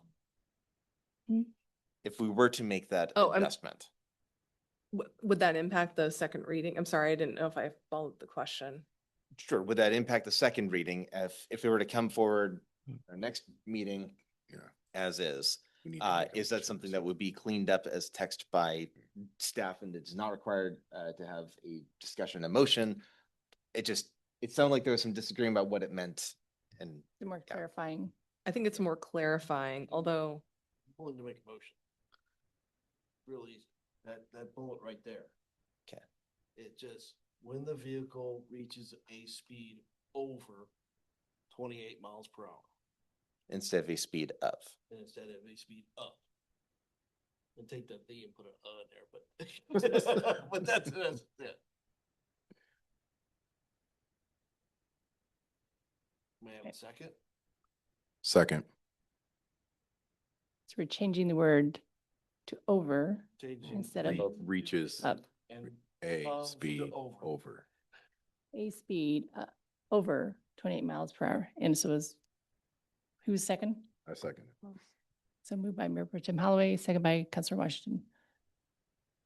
Any discussion? Yeah, Well, hang- so yeah,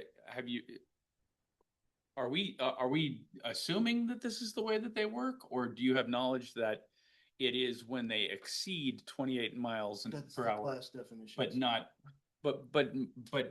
do you have knowledge of the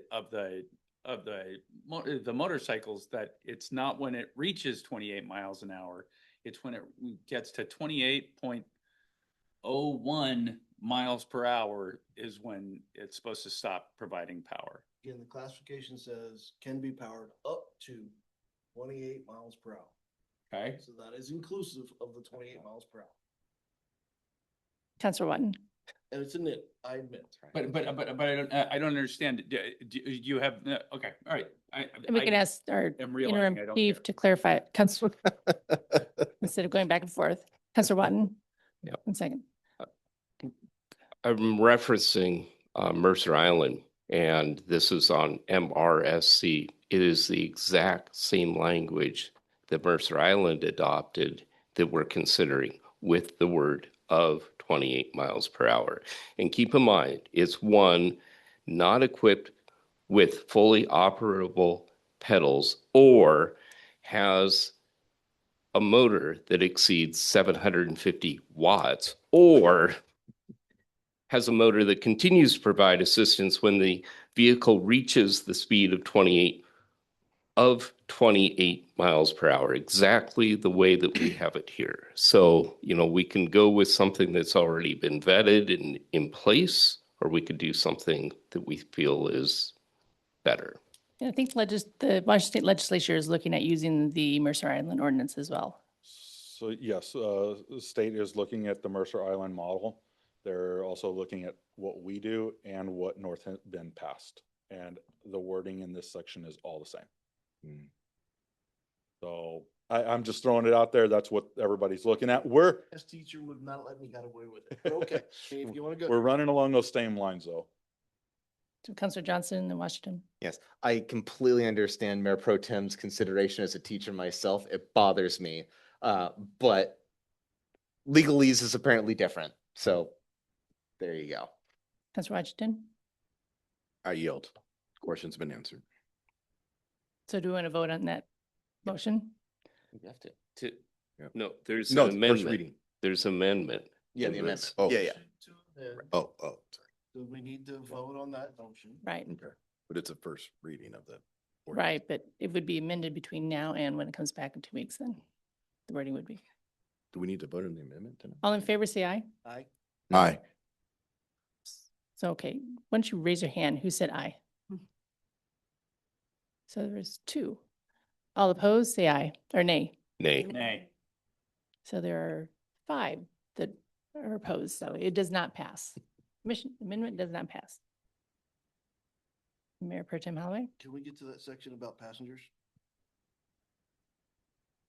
Clarification. Go back. It's number Nope. 10. 10. Nope. Shoot, I lost it. No person shall operate an electric motorcycle while carrying a passenger. 7, number 7. Move to amend that last one to say, No. unless the vehicle specifically designed for second passenger. Mm. May I have a Can I, second? can I comment on it? Yeah. Can we Councilor say, Christensen? thank you, specifically designed by the manufacturer, just so that we don't have a kid come back later and be like, oh, I designed it to have a I second could be seat. like, on it, it's ready to go. Second. Yeah. Okay, so we're amending it to, so it has to be specifically designed by the manufacturer. So unless specifically designed by the Manufacturer. manufacturer for that function. Yeah, to carry it. Or an around second additional seat. passenger. Okay, so who seconded? There was no second, so. No, I seconded. Okay. Yeah, Joe second. So second by Councilor Johnson. Councilor Cotton? Oh, the city attorney had a question. I just wanted to add, so I think the motion was vehicle, and I would just recommend it be e-motorcycle. Another way to fix this would be just say words to that effect and allow us to change, tweak it a little bit with the same intent. With the, So just taking that sentence and adding unless equipped for second passenger by original manufacturer. So I didn't change a motorcycle to vehicle.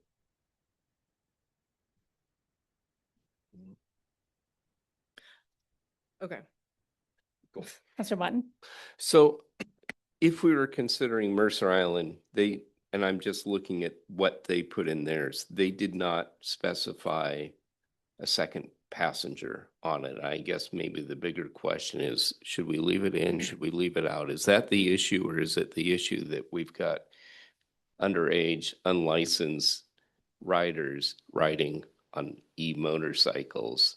And that's what we need to address. I'm just going to put that out rhetorically. I can answer that one. We have underage, unlicensed operators carrying their younger brother or sister doing unlawful acts in the roadway. Okay, Yeah. okay. Specific example. Thank you. Mr. Christensen?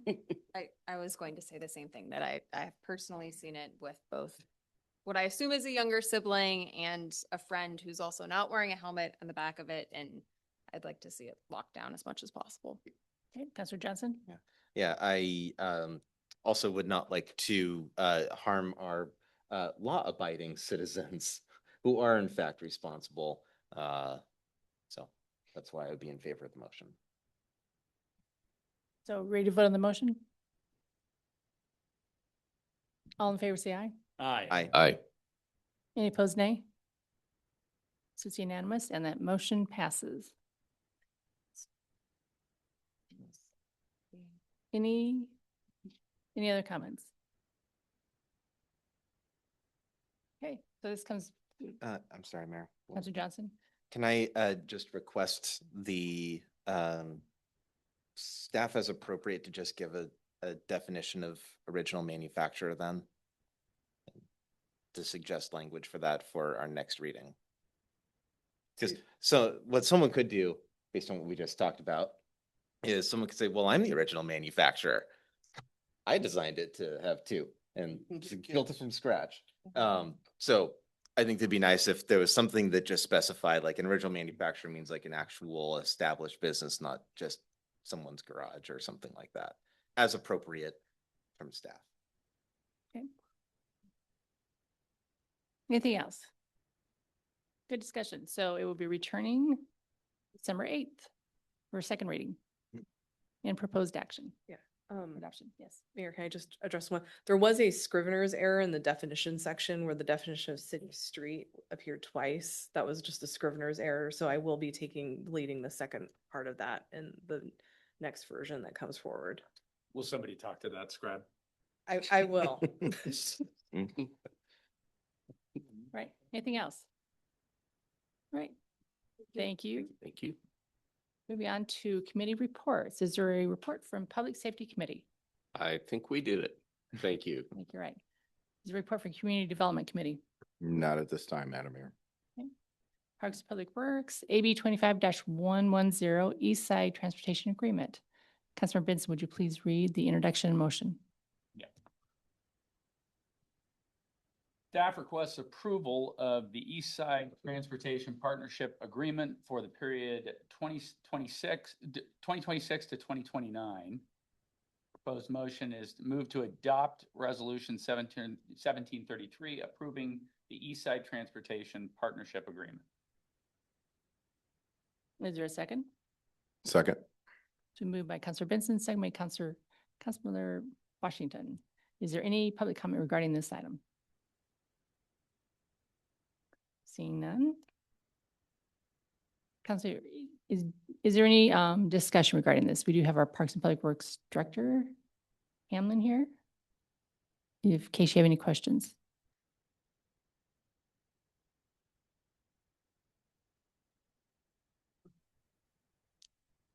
Good evening, Council. Huh? You want to tell us what the ETP is? Yeah, East Side Transportation Partnership. So That's really good. some of you may not know what this is, and it is, I wouldn't say it's very exciting. However, if you want to be aware of regional developments, policy, strategic plans, and everything that's happening within the regional transportation realm is oftentimes discussed at the ETP meetings. And it is a voting body. So I think what we're trying to do is get somebody from council placed on the voting body so that you can participate and, have our voices heard to the East Side Transportation Partnership. Now, it includes a lot of people, commissions and committees. PSRC is a regular attendee. And they talk more about the regional transportation developments. There are some policy discussions typically, and a lot of strategic plans and discussions about major initiatives. There's also the Regional Transportation Committee or Regional Transportation Commission, which focuses on transit. And so there is the things that are partially or mostly impactful to us, a lot of the transit funding, transit strategies, and regional developments in transit.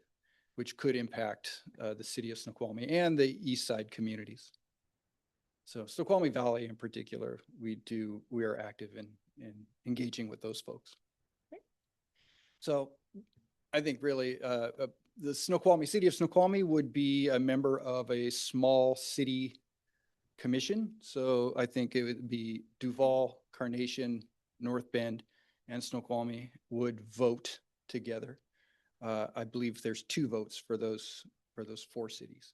There's other small city commissions too, right? Clyde Hill and Blair, and there's other ones. So either way, we can at least have our voices heard by participating in this East Side Transportation Partnership.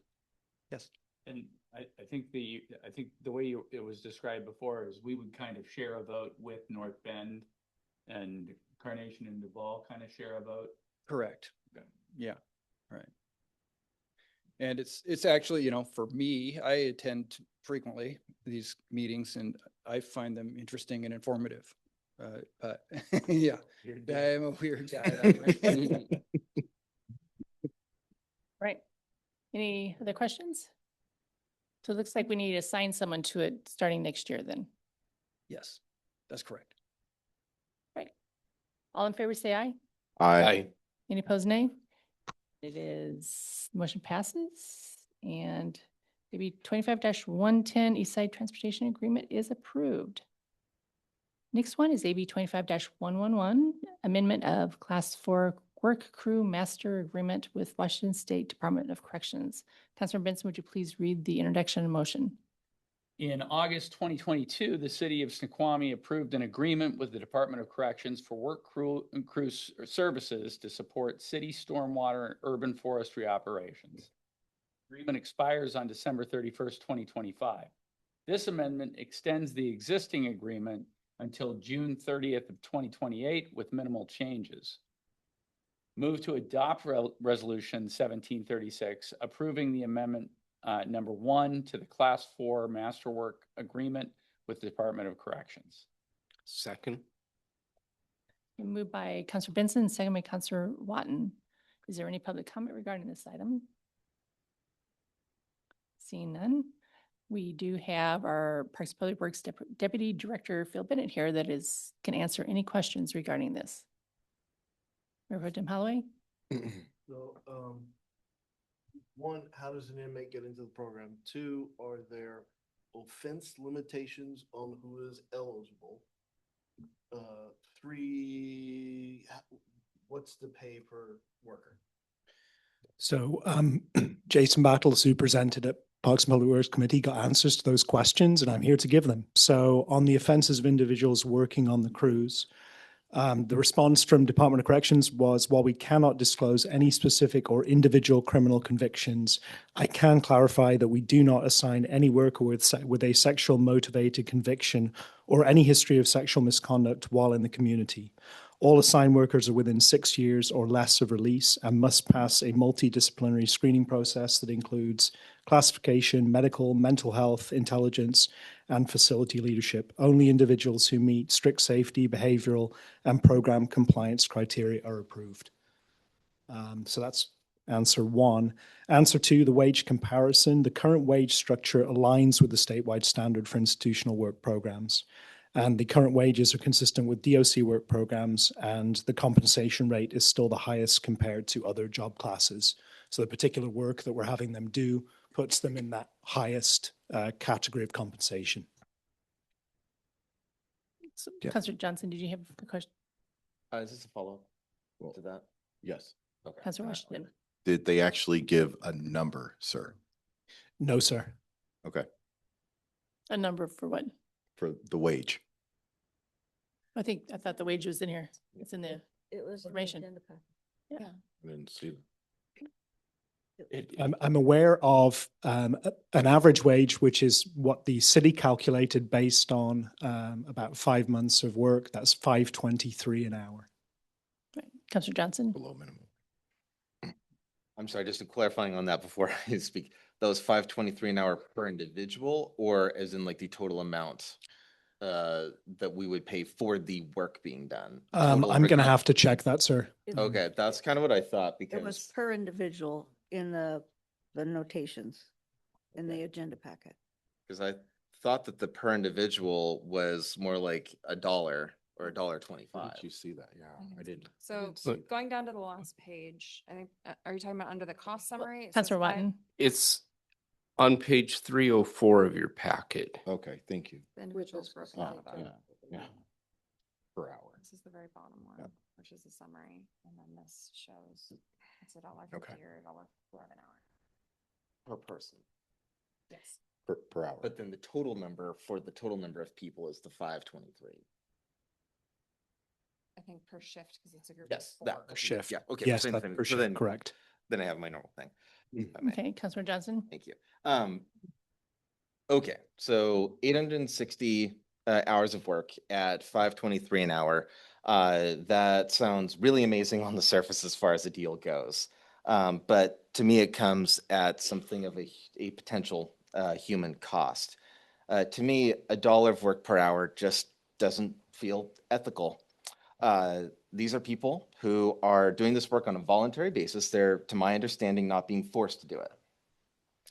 But I am concerned that there could be some people involved who have little choice in the matter due to conditions in their own life, due to conditions related to their loved ones, or perhaps something related to their unique criminal justice history.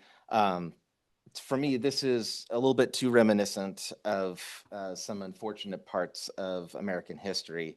There's a line in, I think it's the 13th Amendment, that continues to be used for injustice, in my opinion, in this country. Although, like I said, our workers that would be discussed in this agenda bill are not forced to do the labor. I understand that it is not literally that said injustice merely too close for me. I understand how attractive the dollar figure is, but to me, I can't justify the cost savings with the potential optics and the potential repeat of certain patterns of American history. With this understanding, I certainly do not disparage or otherwise think ill of anyone who does support this motion. I certainly do not want to accuse anyone of supporting something that they most certainly do not support. It just, as I said, hits too close to home for that for that subject, for me personally. Okay, so Counselor Benson? Yeah, I think that there are a lot of benefits to a job like this. If you're incarcerated and you have the opportunity to work outside in nature and get some fresh air. If you've known anybody who's ever been incarcerated, there's nowhere they'd rather be than not there. And so that's a huge benefit to this work. And it has always been the case that prison labor comes at not minimum wage. And these jobs that they do for us are the highest paying jobs that a prisoner can get. So eliminating those jobs would not necessarily, I don't believe, accomplish the goal that you're going for. I think the goal that you're going for would probably be more easily and more effectively accomplished by encouraging other jobs to be paid at a higher rate. But this is a way for prisoners to get some time outside of the walls of the prison, to get some exercise, and to earn some money that is a significant amount compared to what they could working at a job within the prison walls. So I think that it is also a benefit to the city. They're doing great work. I think the quality of the work that the Parks and Public Works staff is seeing from these workers also speaks to the value of the work to the people doing the work. They're doing an excellent job, and there's a value to that as well. So I think it's a valuable program, really, and not just for us, but for the prisoners themselves. Counselor Christensen? I'd agree with Councilmember Benson. Well, I do understand Councilmember Johnson's concerns. This is a program that takes folks that are otherwise going to be in jail, and it teaches them lifelong skills that they can use. It keeps them learning and getting job experience where otherwise they would have, huge empty places, on their resumes once they are looking to get out and they're trying to demonstrate to future employers, hey, I have these skills. I've held down a job since paying my debt to society. I think it's really important that we continue to offer folks in jail the opportunity to better themselves. It is also a huge cost savings to the residents in Snoqualmie. I do understand the concerns about it not paying minimum wage, but at the same time, like when you're looking, at the system as a whole, it's tough, right? Because like if we were looking at hiring folks in that situation and paying minimum wage, they're, I don't know, it's a difficult situation. I am still in support of the program. I think that the residents of the city get a tremendous amount of benefit. And again, I think that the thing that I'm focusing on at least is that, we're also giving them the opportunity to better themselves. Councilor Cotton? Yes, I agree with both council members Christensen and Benson. I think that, certainly can things be done to improve the system? Yes, they certainly can, but are we going to do it tonight? Are we going to do it in the next year? Are we going to do it in the next 5 years? I don't know about that, but I do know that in the next year, we're not going to fix it. We're not going to get them being paid minimum wage. But what I do know is in talking with folks that have participated, that there is actually, in addition to the benefits that Councilmember Christensen mentioned, that it does also boost their self-esteem by giving them a job that they can take pride in. And who doesn't like, working outside, cleaning a swale, and building fences? I mean, that's work you can see what you've done, and it does absolutely benefit our citizens. So for that, I am most appreciative. And we have other agencies within the city that do utilize these workers. The Railway Museum, they've worked outside of my house, and I have no concerns or qualms about having any of these individuals in my neighborhood doing the good work that they do. Councilor Watton? And I would also echo those sentiments. It's not something that we would hope that people end up in this situation, but they also have many opportunities, not just this opportunity of being able to work at jobs and skills that helps them to be ready when they are released. We happen to be one of the higher paying states. If you look at some of the other states and what the practice is, this is on the higher end of the scale. So I think we need to keep that in mind, and there are other considerations too. But I think the main thing, and that's the mental health and the mental stimulation that's done in a positive sense, and it's seen as an incentive. This is, again, not the only opportunity they have while they're incarcerated. There are many other great programs for them to be involved in, and it's something that they select. I don't believe it's compulsory. It's something that they opt in for. So I think given that, and fortunately, it's not, a perfect situation for them to be in, and we'd like it to be better, but this is one piece to all that. So for that, I'm in favor of continuing the practice, knowing that there are safeguards and keeping our community safe and getting improvements, things that we just would not have the ability to do on our own. Right. Any other comments? All right. Councilor Washington? I'll make a comment. Yeah, my comment is we all each have our individual perspectives based on our life experience, and we rationalize our beliefs based on practicality. For me, just thinking of the historical injustices and the morality here, I have to consider that. And while I understand it's a good deal financially for the city. I understand that there are other partners in the city that use this method. It just historically and morally does not feel like the right thing to do. So with that being said, I will oppose the resolution. Any other comments? Councilor Benson? I respect your opinion. I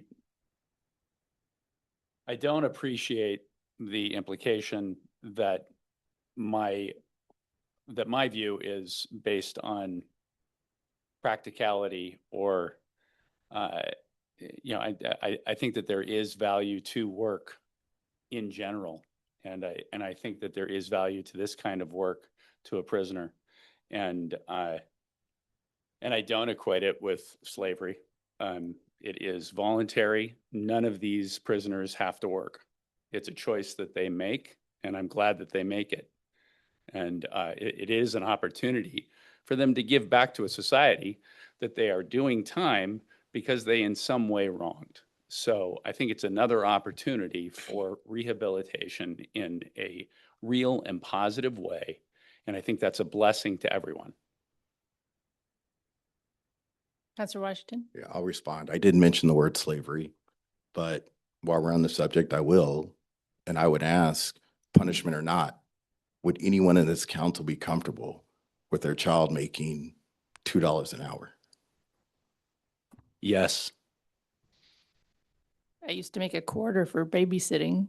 Sorry. Adjust that for I would inflation. adjust that for I agree. inflation in $20-25. Oh, dear. Councilor Johnson? Yeah, I really appreciate the council entertaining the discussion. I can count, and so I am ready to end it. But I do appreciate the council listening to the concerns that other fellow council members have, and I appreciate the positive conversation. Me too. Any other comments? Right, going to a vote. All in favor, say aye. Aye. Any opposed, nay? No. Nay. Okay, so we have 5 ayes and 2 voting against, Councilor Washington and Johnson. Thank you. Any further report for Parks and Public Works Committee? Not that I can think of, no. How about Finance Administration Committee? No further report. All right, moving on to the mayor's report. Mine's brief tonight.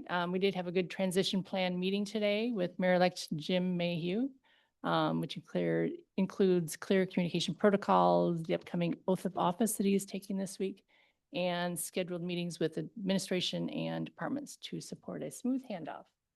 So looking forward to working together. I'd like to say congratulations to Mount Si Wildcats girls soccer team for being the 4A Washington State champions. Just did this yesterday, so congratulations. Council members and commissioners, please be sure that you take the cybersecurity training. So if you have a city email, you need to be taking that training. It's probably less than an hour and you learn a lot. So please do that. So I guess this Thanksgiving, I'm very grateful for kind of the strength and spirit of our Snoqualmie community and all of our hard workers, dedicated city staff. And appreciate everything you do every day and your support of our residents. So thank you and hope everyone has a happy Thanksgiving. Thank you. You too. And moving on to commission committee liaison reports. Any reports? Councilor One.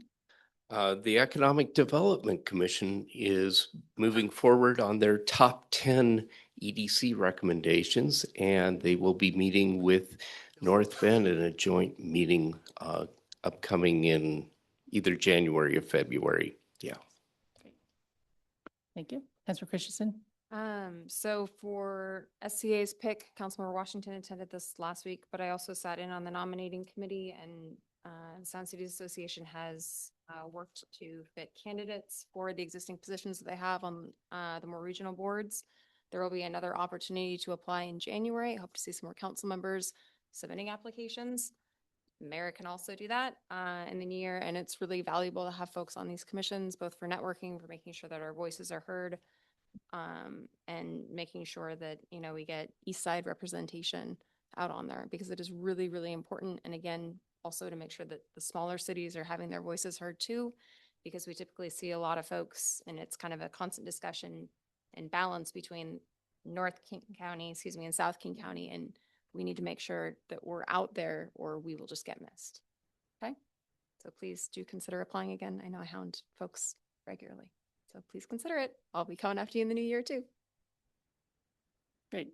Anything else? All right, I'll entertain a motion to adjourn. So moved. Second. Moved by Counselor Johnson, second by Counselor Washington. All in favor, say aye. Aye. Any opposed, nay? And we are adjourned at 9:02 PM. Happy Thanksgiving, everybody.